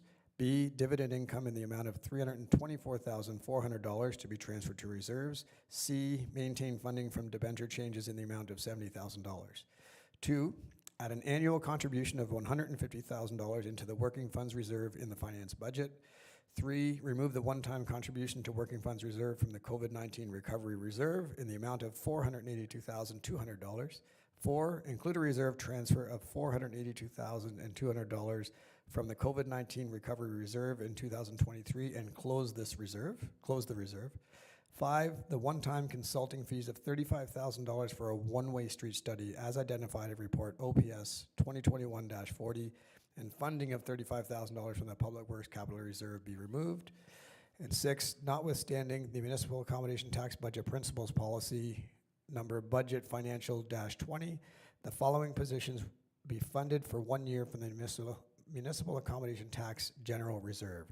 A, full-time communications coordinator in the amount of $61,120. And B, moving the front of house position from part-time to full-time in the amount of $71,639. And further that the amended town draft 2023 consolidated budget as outlined in report Corp 2022-07 with a total levy of $19,178,056 be forwarded to council for consideration. Any questions on this motion to amend? I think Julia has something that might set us back here. Okay. Is something slightly Sorry, off? I do apologize. There's just one word that was, that we need to change, and that's to fund the full-time front of house coordinator position on that second line. It says be moving the front of house position from part-time to full-time in the amount of $71,639. Yeah, so it should say to fund the full-time front of house position in the amount of $71,000. Okay. Sorry No about problem. that. You just want to mess up my first motion to amend, didn't you? We're good? Okay. Okay, we're just bringing it up on the screen. Do I need to reread that part? Okay. So we've made the change as per Director McKenzie. Any questions on this motion to amend? Seeing none, I'll call the question. All in favor? And that's carried.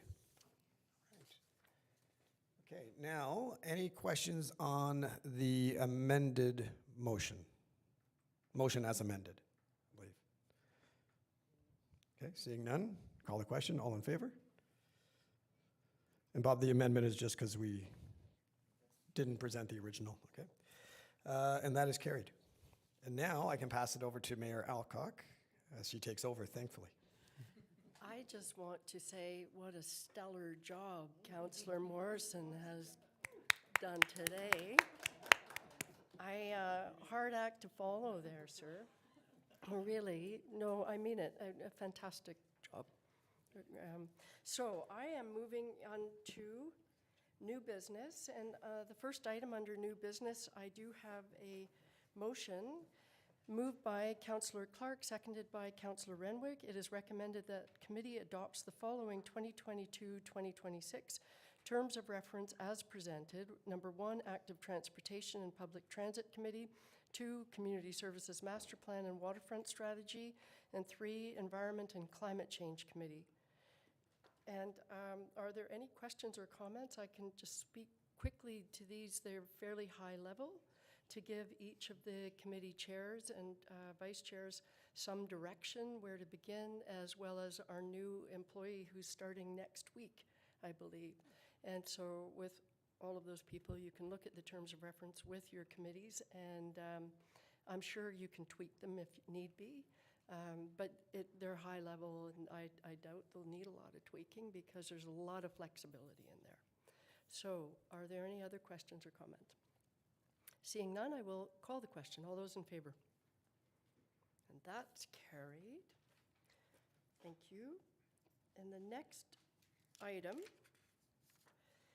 I have a motion moved by Councillor Morrison, seconded by Councillor Cloutier. It is recommended that staff be directed to bring a report back outlining options related to, 1, halting the licensing of short-term rentals, 2, limiting the number of short-term rentals within the town or specific area, and 3, any other potential limitations that could be placed on short-term rentals.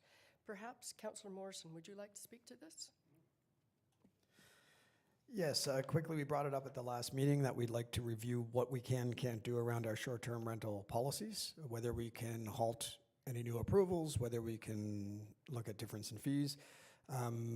I was coming to town hall today and got another call from someone concerned about short-term rentals being, proliferation. So I think directing staff to come back with this report will be great. And if they have any questions on what we're trying to accomplish, they can contact me directly and we can come back with that. Sound good? That's perfect. Thank you. I just wanted the update and the reminder. Are there any questions or comments with respect to that? Seeing none, I will call the question. All those in favor? And that is carried. With that, I am moving to the final agenda item, which is number 6, adjournment. I have a motion moved by Councillor Schumacher, seconded by Deputy Mayor Armour. It is recommended that we do now adjourn at 3:01 p.m. All those in favor?